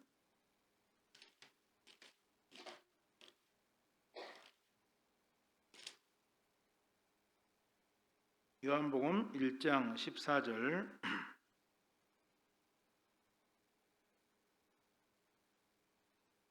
말씀이 육신이 되어 우리 가운데 거하심에 우리가 그 영광을 보니 아버지의 독생자의 영광이요 은혜와 진리가 충만하더라. 그죠? 그래서 우리가 신앙생활 할 수 있는 모든 능력은 다 어디서 나오죠? 위로부터는 그 은혜와 진리 가운데서 모든 능력이 다 나오는 겁니다. 그죠? 에베소서 1장 23절에도 교회는 그의 몸이니 만물 안에서 만물을 충만케 하신 자의 충만이니라. 그죠? 그래서 만물을 충만케 하는 그 충만이 어디가 머물고 있죠? 그리스도 예수 안에, 교회 안에 있습니다. 그렇기 때문에 우리가 온전한 교회 생활을 통해서 만물을 충만케 하는 그 충만을 우리가 공급을 얻을 수가 있는 거죠. 그죠? 네. 자, 그럼 이제 우리가 얼마만큼 교회 생활을 할 때 이 충만함을 받을 수가 있냐? 자, 시편 133편에 형제가 연합하고 동거할 때입니다. 형제가 연합하고 동거함이 어찌 그리 선하고 아름다운고 머리에 있는 보배로운 기름이 수염 곧 아론의 수염에 흘러서 그 어깨까지 내린 것 같고 헐몬의 이슬이 시온의 산들에 내린 것 같도다. 거기서 여호와께서 복을 명하시나니 곧 영생이로다. 그래? 그래서 성령의 기름 부음과 이슬은 은혜를 설명하죠. 그 은혜가 어디에 충만하게 임하죠? 형제가 연합하고 동거하는 거기에 임하는 겁니다. 그냥 밖에서 따로따로 그냥 니는 네 떡 먹고 너는 내 떡 먹고 마음대로 혼자 개인 생활하는 가운데서 성령의 충만함이 임하는 것이 아니고 이 교회 생활하는 가운데서 연합하고 동거하는 생활 가운데서 이루어지는 겁니다. 그 요한 1서에 보면은 그 사귐에 대한 얘기가 나왔잖아요. 형제자매들과 사귀고 또 그 안에 계신 예수 그리스도와 사귀는 그 사귐에 대해서 나왔는데 이 사귐을 헬라어로 코이노니아라고 그래요. 그러면 이 코이노니아는 어느 정도의 사귐을 얘기하냐면요. 거의 부부 생활에 준하는 그런 사귐을 얘기하는 겁니다. 그죠? 그래서 마치 부부가 함께 결혼해가지고 연합하고 동거하는 생활을 교제 생활에다가 비유해 놓은 거죠. 그래서 그러면 이제 연합하고 동거하는 생활이 뭐죠? 운명을 같이 하는 생활이에요. 그죠? 성도가 울 때 함께 울어주고 성도가 웃을 때 함께 웃어주고 그죠? 교회가 고통받을 때 함께 고통받고 교회가 즐거워할 때 함께 즐거워하는 그것이 뭐예요? 운명을 같이 하는 거죠. 그죠? 그래서 자 이런 교제를 통해서 이제 그 안에 성령의 충만함이 이제 임하는 거예요. 그러니까 자 대충 형식적으로 교제 생활하는 사람들은 위로부터 영감의 갑절을 얻을 수 있어요? 못 얻어요? 못 얻습니다. 그죠? 그냥 모이는 날만 겨우 모이고, 그죠? 마지못해서 교회에 나오고, 형식적인 교제 생활하는 사람들은 성령의 충만이 무엇인지를 알 수가 없는 겁니다. 그리고 이제 이 모임에 빠지는 것을 쉽게 생각하는 사람들은 결코 성령의 충만을 받을 수가 없는 거예요. 그죠? 봐보세요. 정해진 시간에 늘 나와가지고 꾸준하게 성실하게 모임에 참여한 사람하고 자주 모임에 빠진 사람하고 누가 위로부터 오는 영감의 갑절을 훨씬 더 받기가 쉽겠어요. 그죠? 매일매일 꾸준하게 성실하게 교제 가운데 나와서 온전한 교제 생활 한 사람에게 위로부터 오는 그 영감의 갑절이 임하게 돼 있는 거죠. 그죠? 그래서 이 광야 생활 가운데서도요 가장 먼저 심판을 받고 가장 먼저 그 마귀의 밥이 된 사람들이 누구죠? 전부 다 뒤에 처진 사람들입니다. 그죠? 이 광야 시대의 이스라엘의 진은 항상 뭘 따라 움직였죠? 언약궤를 따라 움직였습니다. 그죠? 진의 중심이 언약궤고 항상 언약궤가 먼저 출발하고 언약궤를 따라서 행동을 했잖아요. 근데 이제 이스라엘 사람들이 어떤 사람들은 언약궤에서 멀어지고 저기 진 끝에 머무는 사람들이 있었거든요. 자, 그런 사람들이 전부 다 나중에 마귀의 밥이 되고 하나님의 심판을 받았어요. 그죠? 그 디베라 사건 있죠? 그 디베라 사건 때도 제일 먼저 심판을 받은 사람들이 누구죠? 진 끝에 있는 사람들입니다. 그죠? 그래서 진 끝부터 하나님이 사람들을 다 불살라버렸어요. 전부 다요. 그죠? 이유가 뭐죠? 자, 적극적으로 언약궤 진 안에 진 중심에 적극적으로 붙어가지고 적극적으로 주님을 섬기고 교제 생활을 안 하는 거예요. 이 세상도 사랑하고 하나님도 사랑하고 세상하고 그 하나님하고 중간에서 양다리 걸치고 산 사람들이에요. 그 사람들이 그 광야 생활 가운데서 가장 먼저 심판을 받고 아말렉의 밥이 된 겁니다. 그죠? 그래서 우리가 그러면 이제 그러게 된 이유가 뭐죠? 제일 먼저 쳐져가지고 심판을 받게 된 이유가 뭐죠? 위로부터는 공급이 없어요. 언약궤 가까이 붙어가지고 가까이서 어떤 주님을 섬기고 신앙생활 할 때 그 위로부터 오는 성령의 공급이 풍성하게 임하는데, 자, 이 세상하고 그 다음에 하나님하고 중간에 걸쳐가지고 양다리 걸치고 생활하고 있으니까 위로부터는 공급이 적은 거예요. 그러니까 이제 힘이 없으니까 점점점 뒤로 처지게 되고, 처지다 보니까 이제 마귀의 밥이 되고 하나님께 심판을 받게 된 겁니다. 그죠? 예. 자, 그러면 이제 그래서 이제 우리가 이 영감의 갑절을 얻기 위해서 가장 중요한 생활 중에 하나가 이 교회 생활입니다. 그죠? 자, 그러면 이제 구체적으로 자, 어떤 교제를 통해서 우리가 많은 기름 부음을 이제 받을 수가 있냐? 자, 우리가 교제 안에서 여러 가지 교제를 하잖아요. 근데 가장 중요한 것은 자, 첫날부터 이제까지 복음으로 교제하는 그 가운데서 가장 많은 영감의 갑절을 얻을 수가 있는 겁니다. 그래? 우리가 이 안에서 앉아가지고 뭐 둘러 앉아서 음식 먹으면서 간증도 나누고 교제도 하고 여러 가지 교제를 하잖아요. 근데 그런 교제보다도 가장 중요한 교제가 복음으로 교제하는 거예요. 그죠? 우리 빌립보서 1장 5절 보겠습니다. 빌립보서 1장 5절.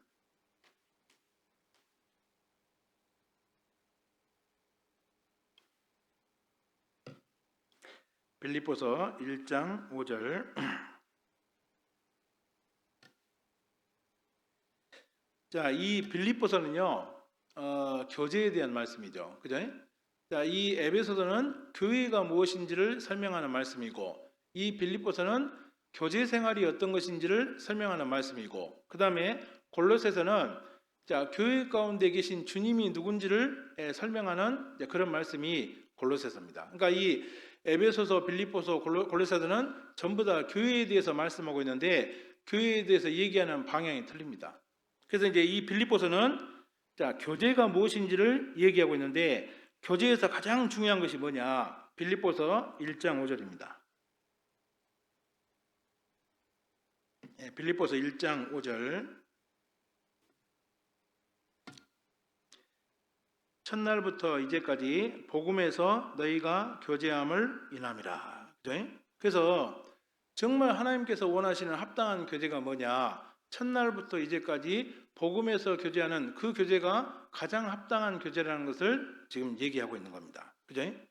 그래서 첫 번째로는 자, 복음을 전하기 위해서 한마음 한뜻이 되는 것, 이것이 교제다 얘기하고 있습니다. 빌립보서 1장 27절 보겠습니다. 빌립보서 1장 27절. 오직 너희는 그리스도 복음에 합당하게 생활하라. 이는 내가 너희를 가보나 떠나 있으나 너희가 일심으로 서서 한 뜻으로 복음의 신앙을 위하여 협력하는 것과. 그래? 자, 복음에 합당하게 생활하는 것이 뭐죠? 복음을 전하기 위해서 한 마음 한 뜻이 되는 것이 복음에 합당하게 생활하는 겁니다. 이것이 교제예요. 그죠? 네. 두 번째는 복음을 전하기 위해서 자, 고난과 희생을 치르는 것. 자, 이것이 교제라고 얘기하고 있습니다. 예.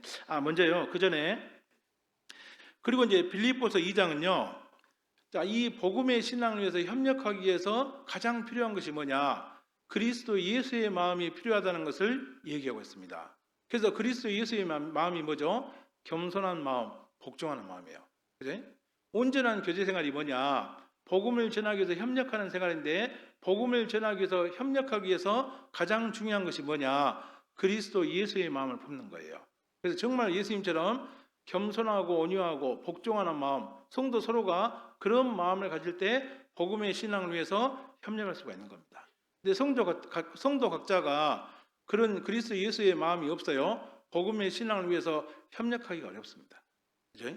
네. 그다음에 이제 세 번째는 자, 이 복음을 전하기 위해서 고난과 희생을 치르는 것, 이것이 교제라고 얘기하고 있습니다. 빌립보서 2장 5절 보겠습니다. 빌립보서 2장 5절. 5절. 죄송합니다. 빌립보서 3장 10절입니다. 3장 10절. 3장 10절. 내가 그리스도와 그 부활의 권능과 그 고난의 참여함을 알리하여 그의 죽으심을 본받아 어찌하든지 죽은 자 가운데서 부활에 이르려 하노니. 그죠? 그래서 그 복음을 전하기 위해서 그 고난과 그 수고에 참여하는 자 그것이 교제라는 것을 설명하고 있습니다. 그다음에 이제 네 번째로는요. 이 복음을 전하기 위해서 자 물질을 희생하는 것 이것이 교제라고 얘기하고 있습니다. 빌립보서 4장 보겠습니다. 빌립보서 4장 14절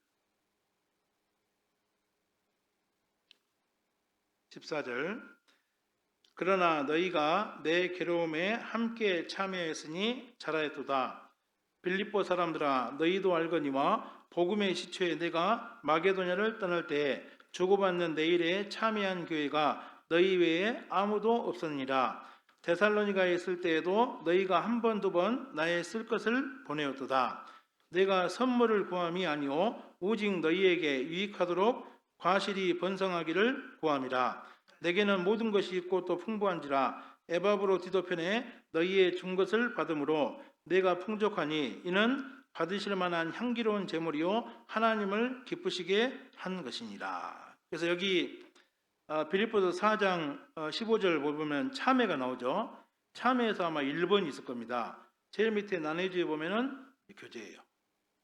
그러니까 이 교제에 둘러 앉아가지고 교제 안에서 음식 먹고 서로 막 웃으면서 간증 나누고 이런 것이 진짜 교제가 아니라는 거예요. 그것은 교제의 한 수단이고 방법일 뿐이지 가장 중요한 교제는 뭐냐? 복음의 신앙, 복음을 전하기 위해서 한 마음 한 뜻이 되는 거, 그죠? 그리고 한 마음 한 뜻이 되기 위해서 그리스도 예수의 마음인 겸손한 마음, 복종하는 마음, 그런 마음을 성도가 갖는 것이 중요한 겁니다. 그리고 세 번째는 복음을 전하기 위해서 자 고난과 수고를 당하는 것, 이것이 이제 교제예요. 그럼 네 번째는 복음을 전하기 위해서 자기 물질을 찢고 희생하는 그것이 진정한 의미에서 교제예요. 그래? 자, 형제자매들 사이도 전부 다 좋아요. 잘 모이고 웃고 날마다 먹고 마시고 사이가 좋은데 언젠가부터 복음을 전하는 계획도 없고, 그죠? 복음을 전하기 위해서 서로 참고 인내하는 것도 없고, 또 복음을 전하기 위해서 수고하고 고난 받는 것도 없고, 또 언젠가부터 복음을 전하기 위해서 물질도 투자를 안 해요. 항상 인색해요. 이것은 진정한 의미에서 교제를 하고 있는 거예요, 안 하고 있는 거예요? 진정한 의미에서 교제를 안 하고 있는 겁니다. 좀 우리가 사이가 조금 뭐랄까 좀 어색하고 모여가지고 뭐 이렇게 뜨겁게 뭐 다른 활동들은 못하더라도 자주 만나가지고 복음 전하는 것을 기획하고 거기를 신방 다니고 또 상담을 하고 집회를 하고 그것을 위해서 희생하고 수고하고 그것을 위해서 자기 물질을 들여가지고 새로 말씀 듣는 사람들을 위해서 물질로 어떤 물질을 베풀어주고 음식을 베풀고 자 이런 것들이 하나님 보실 때 진짜 교제의 의미입니다. 네? 그래서 이제 이런 교제를 할 때 위로부터는 영감의 갑절을 충만하게 공급을 받을 수가 있는 거예요. 근데 다른 것은 다 있는데 이 복음으로 교제하는 생활이 없잖아요. 그럼 위로부터는 충만한 공급을 받기가 어렵습니다. 저도 이제 제 마음에 언제 가장 큰 평안과 만족이 생기고 언제 가장 큰 하나님의 성령의 능력이 임하는지를 쭉 생각해 보니까요. 항상 복음 전할 때요. 이 복음 전할 것을 계획하고 이것을 위해서 신방하고 또 상담을 하고 또 복음 전하기 위해서 다른 사람에게 요구도 먹고 핍박을 받고 그것을 위해서 하루 종일 상담하고 수고하고 또 다른 사람을 전도하기 위해서 내 물질을 희생할 때 그때 내 마음속에 위로부터는 가장 큰 만족과 기쁨이 있었던 것 같아요. 그리고 정말 내 마음속에 가장 충만해짐을 느낄 때도 그때입니다. 그래서 우리 올해 이제 임원들도 이제 거의 다 아마 이제 정해지셨을 겁니다. 우리 임원들이 교제 가운데서 형제자매들의 신앙을 세우기 위해서 해야 될 가장 중요한 일이 뭐죠? 첫날부터 이제까지 복음에서 교제하는 항상 그것으로 교제해야 됩니다. 그죠? 거기에다가 항상 그 기준 그것으로 항상 표대를 맞춰놓고요. 그것을 위해서 교제할 때 1년 지나면은 그 안에 있는 형제자매들의 신앙생활이 이제 견고해지고 또 그걸 통해서 많은 열매들을 맺게 되는 거죠. 근데 이제 안 되는 교구나 안 되는 구역들은요. 다른 것은 잘해요. 야외 교제도 많이 다니고 먹고 마시고도 많이 하고 돼지도 잡고 전부 다 잘해요. 근데 언젠가부터 복음을 전하는 이야기가 없어요. 복음을 전하는 계획도 없고 복음을 전하기 위해서 어디 다니는 것도 없고 그죠? 희생하는 것도 없고 그러면 이제 그때부터 이제 그 교구나 모임들은 전부 다 내리막길을 걷게 되는 겁니다. 그죠? 신앙생활의 시작도 복음이고 신앙생활의 중간도 복음이고 신앙생활의 마지막도 어디예요? 복음이에요, 복음. 어떤 교회가 문제가 많이 있습니다. 막 형제와 함께 분란이 있고 굉장히 큰 고통이 있고 많은 어려움이 있었어요. 그것을 해결하는 키가 뭐예요? 복음입니다, 복음. 복음을 전할 때 그 문제가 싹 다 해결되는 거예요, 말하자면. 그죠? 네, 복음과 함께 서로 협력하고 복음과 함께 고난받고 그렇게 할 때 그 모든 문제들이 싹 사라지는 겁니다. 네? 여러분들 밖에서 전쟁이 일어났어요. 그 안에 있는 내전이 멈춰요, 안 멈춰요? 멈추게 되는 겁니다. 그죠? 근데 밖으로 아무런 전쟁이 없어요. 그럼 안에서 이제 전쟁하는 거예요. 다시 말하면 구원받은 그리스도인들은 언젠가부터 복음을 전하는 계획이 사라지고 복음을 위해서 힘써 싸우는 그런 전투가 사라지잖아요. 그러면 어디서 이제 전쟁이 일어나요? 안에서 일어납니다. 이제. 그죠? 저도 이제 어떤 교구나 모임을 맡을 때 그 안에가 이제 굉장히 그 시끄럽고 어려운 그 교구가 있어요. 예, 다 틀립니다. 근데 거기 들어가면요. 제가 뭘 하려고 하면 안 돼요. 거기서요. 하려고 하면 안 되고 날마다 뭐 해야 되느냐. 날마다 상담해야 됩니다. 뭐 일부러 찾아다니면서요. 상담을 영업을 해야 돼요. 영업. 영업해가지고 상담을 따내고 그죠? 상담 따내면은 오세요. 그러면 이제 임원들 같이 오라고 해야 돼요. 임원들도 같이 와가지고 복음을 들으면서 이 문제가 해결되는 거예요. 말하자면요. 그죠? 우리가 막 서로 뭐 옆에서 해가지고 그렇게 하면 안 됩니다. 서로 화해합시다. 뭐 착하게 삽시다. 이렇게 해가지고 문제가 해결되는 것이 아니고 자꾸 복음을 들을 때 해결되는 거예요. 말하자면. 우리가 가장 마음이 부드러질 때가 언제예요? 복음을 들을 때입니다. 그죠? 그래서 정말 누구를 미워하는 마음이 있었어요. 용서 못할 사람이 있었어요. 굉장히 큰 고통 가운데 있었어요. 그것이 전부 다 녹아내리고 해결될 수 있는 방법이 뭐죠? 우리가 전도집회 마지막 날 복음을 들을 때 모든 것이 녹아내리고 모든 것이 다 용서가 되고 그렇게 되는 겁니다. 그래서 정말 전도하는 계획이 많고 항상 이 전도하는 사람으로 넘치고 또 구원받은 사람이 넘치는 그 교회는요. 속으로 문제가 생겨요, 안 생겨요? 절대로 안 생기는 거예요. 근데 복음이 잘 안 전해지는 그 교회가 항상 이제 문제가 생기는 거죠. 그러니까 우리는 정말 뜨겁게 교제를 하기는 해야 되는데 첫날부터 주님 오실 때까지 항상 가장 우리 교제의 중심에 뭐가 있어야 돼요? 복음이 있어야 됩니다. 항상 복음으로 인해서 감격하고 복음을 전하기 위해서 계획을 짜고 복음을 전하기 위해서 희생하고 또 복음을 전하기 위해서 내 물질을 희생하는 그런 생활들을 지속적으로 해나갈 때 이제 위로부터는 엄청나게 큰 능력을 우리가 공급할 수 있고 우리를 통해서 많은 역사가 나타날 수 있는 거죠. 예. 그래서 교제 안에서 제일 중요한 것이 이제 그겁니다. 그 다음에 이제 열왕기하 2장 들어가 보겠습니다. 열왕기하 2장 4절 보겠습니다. 세 번째 장소가 여리고죠. 2장 4절 엘리야가 저에게 이르되 엘리사야 청컨대 너는 여기 머물라 여호와께서 나를 여리고로 보내시느니라. 엘리사가 가로되 여호와의 사심과 당신의 혼의 삶을 가리켜 맹세하노니 내가 당신을 떠나지 아니하겠나이다 하니라. 저희가 여리고에 이르매. 그죠? 자, 그 다음 장소가 이제 여리고인데, 자, 여리고는 어떤 장소죠? 이스라엘 사람들이 그 가나안 땅에 들어가서 첫성 여리고에서 전쟁을 했잖아요. 그 여리고성은 난공불락의 성입니다. 그 여리고성을 무너뜨릴 수 있었던 유일한 방법이 뭐죠? 유일한 방법이 하나님 말씀에 순종한 거예요. 그 하나님 말씀에 순종한 것을 통해서 그 난공불락의 성인 여리고성을 무너뜨렸잖아요. 그래서 6일 동안은 하루에 한 바퀴씩 돌고 마지막 7일째는 7바퀴를 돌아라. 그 명령에 철저하게 순종하고 복종했을 때 그 여리고성이 무너졌잖아요.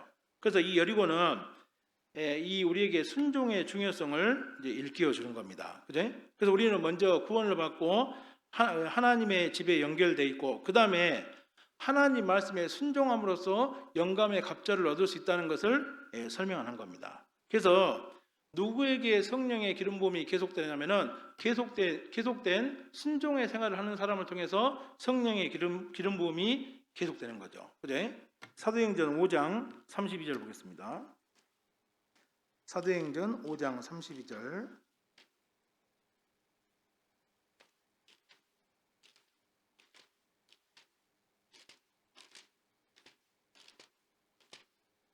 사도행전 5장 32절.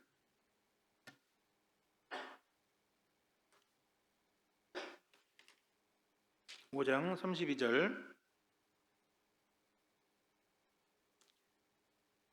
우리는 이 일의 증인이요 하나님이 자기를 순종하는 사람들에게 주신 성령도 그러하니라 하더라. 그래서 이제 하나님께서 누구에게 성령을 주셨냐면요, 복음을 순종하는 사람에게 성령을 주셨잖아요. 근데 성령의 충만함을 받는 방법도 순종하는 겁니다. 그죠? 그래서 계속해서 지속적으로 순종하는 생활을 할 때 지속적으로 이 영감의 갑절이 우리를 통해서 나타날 수가 있는 겁니다. 그죠? 그래서 그 구약 성경에 오면은 요셉이 나오죠. 그러니까 요셉이 이제 애굽에 가가지고 애굽의 총리가 될 수 있었던 가장 첫 번째 이유가 뭐냐? 순종입니다. 자기 아버지 야곱의 말에 철저하게 순종하고 복종했기 때문에 그 순종을 통해서 애굽에 가게 되고 그 애굽에서 나중에 이제 총리가 되는 거죠. 창세기 37장 13절 보겠습니다. 창세기 37장 13절.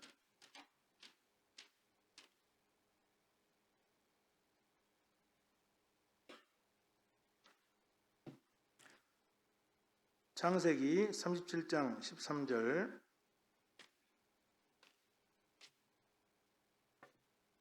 12절부터요.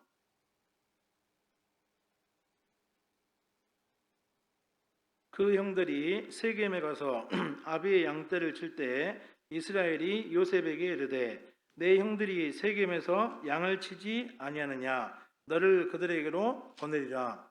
요셉이 아비에게 대답하되 내가 그리하겠나이다. 그랬죠. 그래서 이 요셉은 자기 아버지께서 명령하신 그 명령에 순종했잖아요. 내가 그리하겠나이다. 자, 이 말 한마디 때문에 나중에 애굽에 팔려가게 되고, 자, 이 순종으로 말미암아서 이제 애굽의 두 번째 지리자 총리가 된 겁니다. 그죠? 만약에 내가 그리 못하겠나이다 이렇게 나왔으면은 애굽의 총리가 돼야 안 돼요? 자, 요셉의 인생은 거기서 끝나는 겁니다. 근데 한번 생각해 보세요. 이 양치고 있는 형들을 보고라고 명령했는데 이것이 쉬운 명령이 아닙니다. 지금 야곱이 살고 있는 동네는 헤브론이거든요. 근데 형들은 세겜에 있었거든요. 헤브론에서 세겜까지 거리가 약 80km에서 100km 가까이 됩니다. 그죠? 우리 저 중고등부 학생들한테 엄마가 신부를 하는데 야 슈퍼 가서 두부 한 번 사와라. 근데 슈퍼가 20km예요. 그럼 뭐라 하겠어요? 엄마 미쳤어요? 그런 거잖아요. 근데 이 요셉은 무려 약 80km에서 100km 가까이를 심부름을 시켰는데 내가 그리하겠나이다. 단번에 순종하잖아요. 이 요셉은 정말 순종의 사람입니다. 그리고 이제 그 세겜에 갔더니 없어요. 옆에 있는 사람들이 야, 네 형들이 저기 도단으로 갔단다 그랬어요. 자, 이 세겜에서 도단까지는 약 30km입니다. 그러니까 또 간 거예요. 형들을 보기 위해서 그 아버지의 명령 하나를 지키기 위해서 이 세겜에서 도단까지 30km를 걸어갔어요. 그래서 이제 아버지의 명령에 순종하잖아요. 도합 몇 킬로를 순종했어요? 거의 110km에서 130km를 순종을 했습니다. 그죠? 그러니까 요셉은 그냥 요셉이 아닌 거예요. 정말 순종의 사람입니다. 하나님이 이 순종을 통해서 요셉에게 엄청나게 큰 축복을 허락하시는 겁니다. 그죠? 그래서 저는 개인적으로 우리 신앙생활의 4대 요소가 말씀, 기도, 교제, 전도잖아요.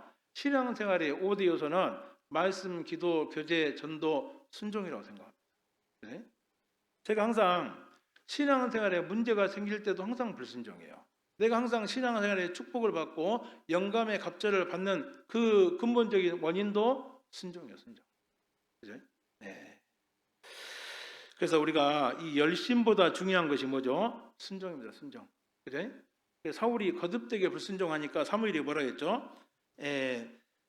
번제와 다른 제사를 그 목소리 순종하는 것을 좋아하심같이 좋아하시겠나이까? 순종이 제사보다 낫고 듣는 것이 수양의 기름보다 나으니.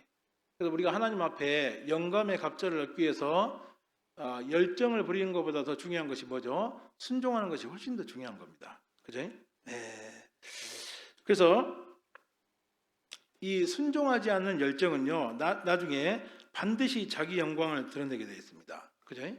그래서 자기 생각을 버리고 순종하는 가운데 어떤 역사가 일어나면은 그것이 이제 하나님께 영광이 돌아가는 거죠. 근데 열정이 있는데 순종이 없어요. 그럼 항상 사람들의 영광이 드러나게 되어 있는 겁니다. 그죠? 그 다음에 순종하지 않는 열정은 반드시 분란을 일으키게 되어 있어요. 어떤 모임이 자꾸 분란이 일어나고 문제가 많이 생기는 이유가 뭐죠? 그 안에 순종하는 사람들이 별로 없다는 증거예요. 네? 그러니까 왜 분란이 일어나냐면 순종하는 사람들하고 불순종하는 사람들 간에 자꾸 이견 차이가 생기거든요. 그러니까 이제 문제가 터지는 거죠. 그죠? 그리고 이제 결국은 순종하지 않는 열정은 이제 열매가 없어요. 왜냐하면 하나님 뜻이 아니기 때문에. 그죠?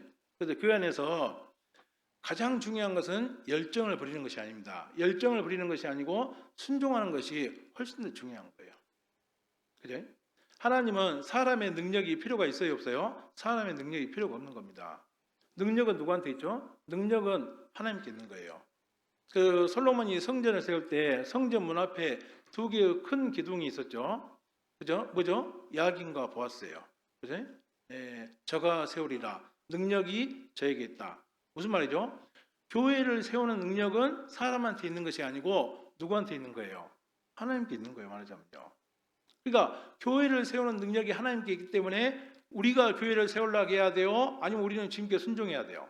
우리는 주님께 순종만 하면 되는 거예요. 순종만 하면은 세우는 것은 하나님께서 세우시는 겁니다. 근데 자꾸 우리가 하나님 명령에 순종하는 것보다 우리 스스로가 교회 안에서 뭔가를 하려고 하고 우리 스스로가 우리의 힘으로 교회를 세우려고 하니까 자꾸 부딪힘이 생기고 문제가 생기는 겁니다. 그래? 그래서 어떤 교회 안에서 어떤 다른 것보다도요 하나님 말씀에 순종하고 또 교회의 뜻에 순종하는 그런 생활만 하나 잘해도 이 교회는요 점점점 평안한 교회가 되고 이 교회를 통해서 많은 능력과 역사가 나타날 수가 있는 겁니다. 네. 저도 이제 그 사역을 하는데요. 제가 좀 고집이 세게 생겼어요? 안 세게 생겼어요? 세게 생겼어요? 너무하시네요. 고집이 무지하게 셉니다. 저도 아주 오직하면 이호 목사님 앞에 가서도요. 우리 강 목사님은 고집이 너무 세요. 이름이 강씨라 그런가? 그러더라고요. 저한테. 제가 해외 선교를 하고 왔는데 해외 선교지에서 조금 그런 소문이 좀 돌았나 봐요. 그래서 이제 아무튼 고집이 보통 고집이 아닙니다. 근데 그러니까 이제 뭐 이건 다 그런 건 아닌데요. 고집이 세기 때문에 항상 교구를 맡고 모임을 맡아도요. 고집 센 사람들만 맡아요. 그러니까 맨날 이제 고집 센 사람하고 서로 이제 막 아웅다웅하고 그런 교구를 맡았거든요. 정말 힘들었습니다. 항상. 근데 언젠가부터 그 배추에다가 소금 뿌리면 배추가 죽어요, 안 죽어요? 배추가 죽어야지 이제 김장 담잖아요. 그러니까 하나님이 김장을 못 담 거예요. 저를 통해서. 안 죽어요. 안 죽고 펄펄 살아있으니까 뭘 할 수가 없는 거예요. 그러니까 하나님이 어떻게 하냐면은 이제 그 숨을 죽이게 하기 위해서 막 여기도 보내고 저기도 보내고 해외 선교도 보내고 막 제가 맡은 교구는 늘 어려운 교구예요. 맨날 막 서로 막 부딪히고 싸우고 막 이런 데만 저도 막 찐이 빠지더라고요. 근데 제가 결정적으로 이제 해외 선교를 다녀오고 나서 완전히 숨이 죽었어요. 그때부터는요 죽으라면 죽고 그냥 간 빼놓으라면 간 빼놓고 다 빼놓고 다 했어요. 이제는요 제 생각이 거의 없어요. 그냥 무조건 있잖아요. 교회에서 시키는 대로 그죠? 시키는 대로 다 했거든요. 근데 중요한 거는 그때부터 이상하게 있잖아요. 정말 열정적이고 훌륭한 교구, 이제 뭐 훌륭하지 않은 교구는 없는데 그때부터 정말 복음이 잘 전해지고 열정적이고 많은 역사와 열매가 나타나는 그런 교구들을 만나게 되더라니까요. 그런 교구 안에서 같이 상담하고 서로 사랑하고 하면서 한 5년 동안 했으면서 많은 역사를 맛봤어요. 제가요. 그러면서 이제 느낀 것이 하나님은 내 능력이 필요 있는 것이 아니구나. 나의 열정이 필요한 것이 아니고 하나님은 나의 순종을 요구하시는 거구나. 요즘은요. 옛날에는 어떤 위에 있는 목사님들이 뭐 시키잖아요. 알았습니다. 그랬고 있잖아요. 뒤에 가서 제 마음대로 해버리거든요. 그런 것들이 굉장히 많았거든요. 근데 그 얘기를 명령을 했는데 이제 나중에 제 마음대로 했어요. 처음에는요 잘 됩니다. 처음에는 잘 되는데 반드시 끝에 가서 문제가 터져버려요. 나중에요. 이유가 뭐죠? 불순종하는 것은 하나님 뜻이 아닙니다. 말하자면. 근데 내가 순종하잖아요. 처음에 고초를 많이 겪어요. 그죠? 찬송가에 나오잖아요. 그 겸손히 주를 따르는 자에게 그 고통이 많다 했잖아요. 처음에는 그런 어려움들이 많습니다. 근데 시간 쭉 지나가잖아요. 하나씩 하나씩 정리가 되고 나중에 그 내가 맡고 있는 모임이나 어떤 그런 교제들이 아주 견고하게 딱 세워져 있더라니까요. 그리고 이제 처음에는 고통스러웠는데 나중에 끝나고 났더니 상당히 많은 열매들이 맺혀 있다는 것들을 많이 경험했습니다. 그러니까 요즘 내 신앙생활 가운데 더 제가 순종하려고 노력하겠어요, 안 하겠어요? 순종하려고 애를 씁니다. 지금. 뭘 하려고 계획을 세우는 게 아니고 순종하려고 애를 많이 씁니다. 그죠? 그래서 반드시 이 엘리사가 여리고를 통과했듯이 우리는 순종하는 생활을 배워야 돼요. 정말 하나님 말씀에 교회의 어떤 명령에 그 순종이 온전해지면 될수록 하나님 우리에게 더 많은 것들을 허락할 수가 있는 겁니다. 그죠? 자, 그리고 이제 마지막으로 열왕기하 2장 6절을 보겠습니다. 열왕기하 2장 6절.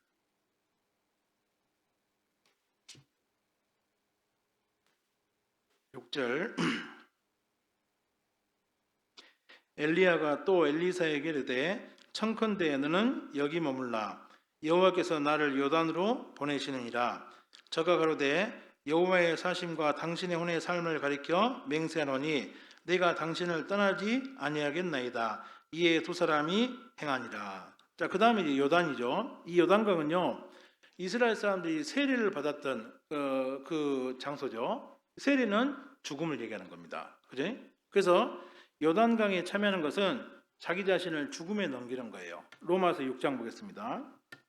로마서 6장 3절.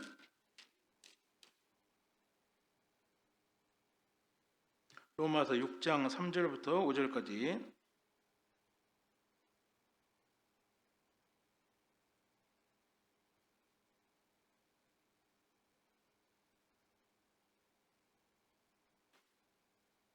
무릇 그리스도 예수와 합하여 세례를 받은 우리는 그의 죽으심과 합하여 세례받은 줄을 알지 못하느뇨. 그러므로 우리가 그의 죽으심과 합하여 세례를 받음으로 그와 함께 장사되었나니 이는 아버지의 영광으로 말미암아 그리스도를 죽은 자 가운데서 살리심과 같이 우리로 또한 새 생명 가운데서 행하게 하려 함이니라. 만일 우리가 그의 죽으심을 본받아 연합한 자가 되었으면 또한 그의 부활을 본받아 연합한 자가 되리라. 그래서 이 세례를 설명하고 죽음을 설명하는데 이것은 우리에게 어떤 교훈을 주죠? 자, 우리가 날마다 자기를 부인하고 자기 십자가를 지는 삶을 살 때 영감의 갑절을 받을 수 있다는 것을 이제 설명하는 거죠. 그죠? 그러니까 우리가 첫 번째는 길갈 구원을 받아야 돼요. 두 번째는 온전하게 하나님 집에 머무는 생활을 배워야 되고, 세 번째는 구원받고 교제 가운데서 하나님 명령에, 교회 명령에 철저하게 순종하고 복종하는 것을 배워야 돼요. 그 다음 네 번째가 뭐냐? 이제 교제 가운데서 자기 십자가를 지고 묵묵히 사는 그런 삶을 배워야 된다 그거예요. 그럴 때 위로부터는 영감의 갑절을 받을 수가 있다는 겁니다. 그죠? 자, 예수님은요 공생의 당시에 능력으로 충만했죠. 예, 그죠? 그 능력으로 충만하게 된 가장 큰 이유가 뭐죠? 예수님이 하나님이기 때문에 그런 것이 아닙니다. 예수님은 오직 자기를 부인하고 자기 십자가를 지고 하나님 뜻에 철저하게 순종하고 복종했기 때문에 위로부터는 엄청나게 큰 능력들을 계속해서 공급받는 겁니다. 그죠? 비록 예수님이라 할지라도 어때요? 네, 자기 십자가를 지고 묵묵히 하나님 명령에 복종할 때 위로부터는 엄청난 능력을 공급받게 되어 있는 거예요. 그죠? 우리 성경 마태복음 26장 36절 보겠습니다.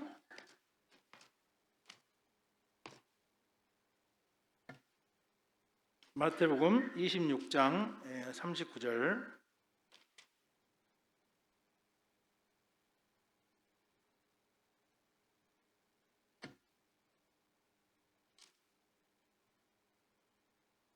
네, 36절부터 39절까지요. 이에 예수께서 제자들과 함께 겟세마네라 하는 곳에 이르러 제자들에게 이르시되 내가 저기 가서 기도할 동안에 너는 여기 앉아 있으라 하시고 베드로와 세베대 아들 두 아들을 데리고 가실 때 고민하고 슬퍼하사 이에 말씀하시되 내 마음이 심히 고민하여 죽게 되었으니 너희는 여기 머물러 나와 함께 깨어 있으라 하시고 조금 나아가사 얼굴을 땅에 대시고 엎드려 기도하여 가로되 내 아버지여 만일 할만하시거든 이 잔을 내게서 지나가게 하옵소서. 그러나 나의 원대로 마옵시고 아버지의 원대로 하옵소서 하시고. 그죠? 그래서 하나님은 이 예수님은 공생의 기간 동안에 맞습니다.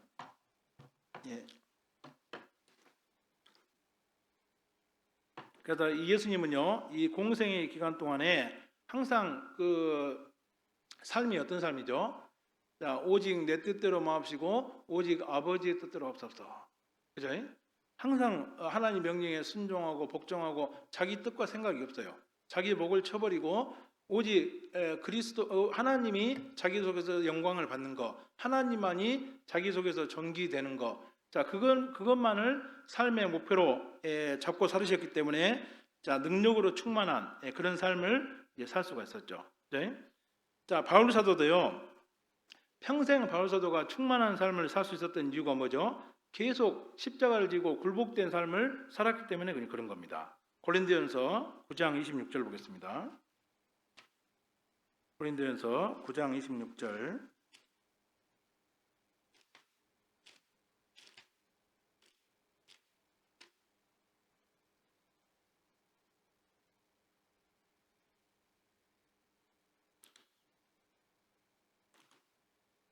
고린도전서 9장 26절 27절입니다.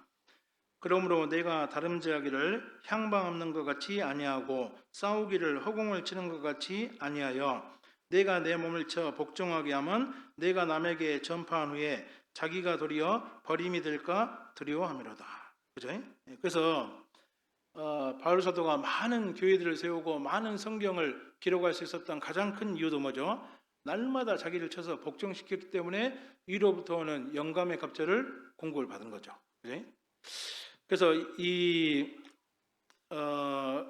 요단은 뭘 설명하냐면은 자기가 죽는 거예요. 다시 말하면은 매일매일 십자가를 지고 자기를 부인하는 생활이 이 요단입니다. 그죠? 예.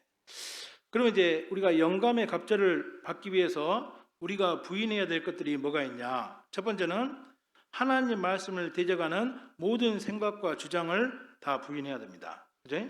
그래서 하나님 뜻을 거스리는 모든 계획과 교만한 생각들, 자기 아집들 다 내려놔야 돼요. 그때부터 영감의 갑절이 임하는 거예요.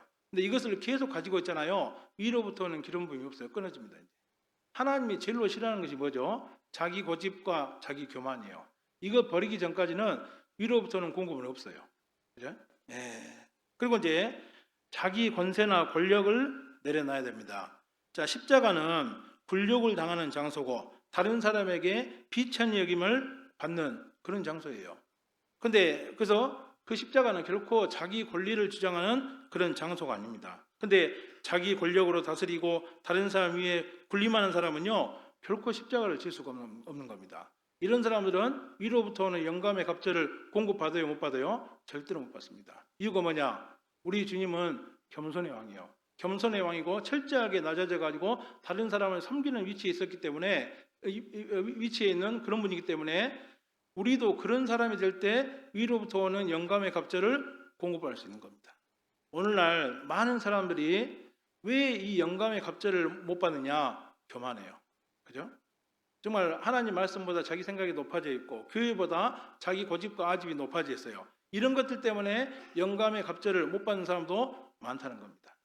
제가 생각할 때는 영감의 갑절을 받지 못하는 가장 큰 이유 중에 두 가지가 뭐냐? 첫 번째는 교만이에요. 두 번째는 미움과 다툼입니다. 그래? 네. 그래서 다 내려놔야 돼요. 전부 다 내려놓고 우리는 죄인입니다. 누가 구원받았어요? 죄인이 구원받은 거예요. 그죠? 죄인이 구원받았는데 하나님의 은혜와 하나님의 축복으로 우리가 사람답게 살아가고 온전한 삶을 살고 있는 것 뿐이지 여전히 우리는 하나님 앞에 죄인이 아니에요. 날마다 죄인이에요. 그 신분을 잊어버리면 안 된다 그 말이에요. 항상 그런 위치와 마음 자세를 가지고 있을 때 영감의 갑절을 계속해서 공급할 수 있는 겁니다. 그죠? 예. 그리고 십자가는요, 다른 사람을 섬기는 장소입니다. 그죠? 대접을 받는 장소가 아니고 낮은 곳에서 굳은 일을 하는 것이 십자가인 거예요. 그죠? 그래서 늘 대접받으려고 하고 다른 사람에게 명령하고, 거기보다는 어때요? 스스로 낮아져 가지고 다른 사람을 섬기고 다른 사람이 하지 않는 굳은 일을 할 때 위로부터는 영감의 갑절을 계속해서 공급을 받을 수가 있는 겁니다. 우리 예수님이 그런 분이었어요? 그런 분이 아니었어요? 예수님은 섬김을 받는 위치에 있었어요? 항상 섬기는 위치에 있었어요? 항상 섬기는 위치예요. 그죠? 그래서 그 더러운 제자들을 발을 씻길 때 예수님이 무릎 꿇었어요? 안 꿇었어요? 무릎을 꿇고 그들을 섬겨줬죠. 그죠? 그리고 제자들을 위해서 음식도 준비하시고 늘 주로 아이들을 섬겼잖아요. 그리고 병자들을 섬기고 또 죄인들을 찾아가 가지고 죄인들을 섬기고 위로하고, 그죠? 그래서 간음 중에 잡힌 여인도 섬기고 삭개오도 섬겨주시고 또 사마리 여자도 일부러 길을 돌아가 가지고 사마리 여자를 만나서 그 사람을 섬겨주고 구원해 주잖아요. 그죠? 그리고 죽은 지 나흘 된 썩은 냄새가 풀풀 나는 그 나사로의 집도 일부러 찾아가 가지고 그 사람들을 섬겨줬잖아요. 예수님의 생애는 철저하게 자기를 부인하고 십자가를 지고 다른 사람을 섬기는 그런 생활이었어요.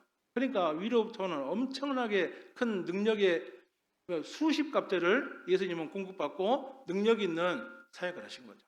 그래서 여러분들, 우리 신앙생활의 가장 중요한 것은 첫 번째가 복음이고 두 번째가 뭐죠? 십자가예요. 십자가.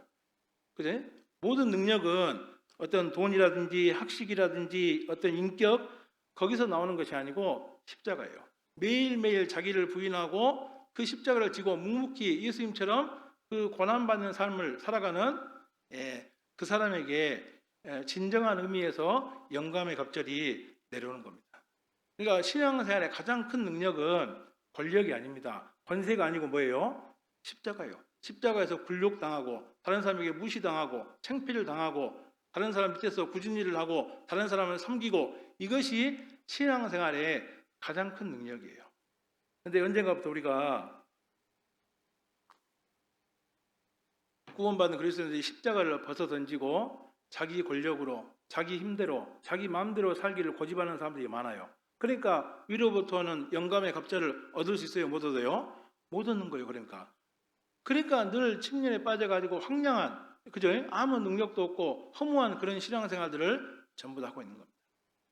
네, 갈수록 있잖아요, 십자가를 지는 생활들이 어려워지고 있어요. 교회 안에서도 정말 말 잘하고 뭔가 많이 가지고 있고 뭔가 유력한 사람들이 힘을 내는 경우가 꽤 다 그런 건 아닌데 꽤 있다는 거예요. 그러면 안 됩니다. 정말 있는 사람일수록, 뭔가 많이 알고 힘 있는 사람일수록 자기 낮아짐을 자랑하라고 성경에 나와 있잖아요. 그죠? 네. 그래서 고린도전서 1장 보겠습니다. 고린도서 1장 18절.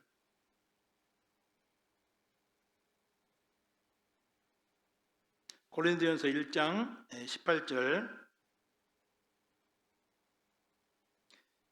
네, 함께 읽어보겠습니다. 십자가의 도가 멸망하는 자들에게는 미련한 것이요 구원을 얻는 우리에게는 하나님의 능력이라. 제가 생각할 때는 가장 큰 능력은 십자가예요.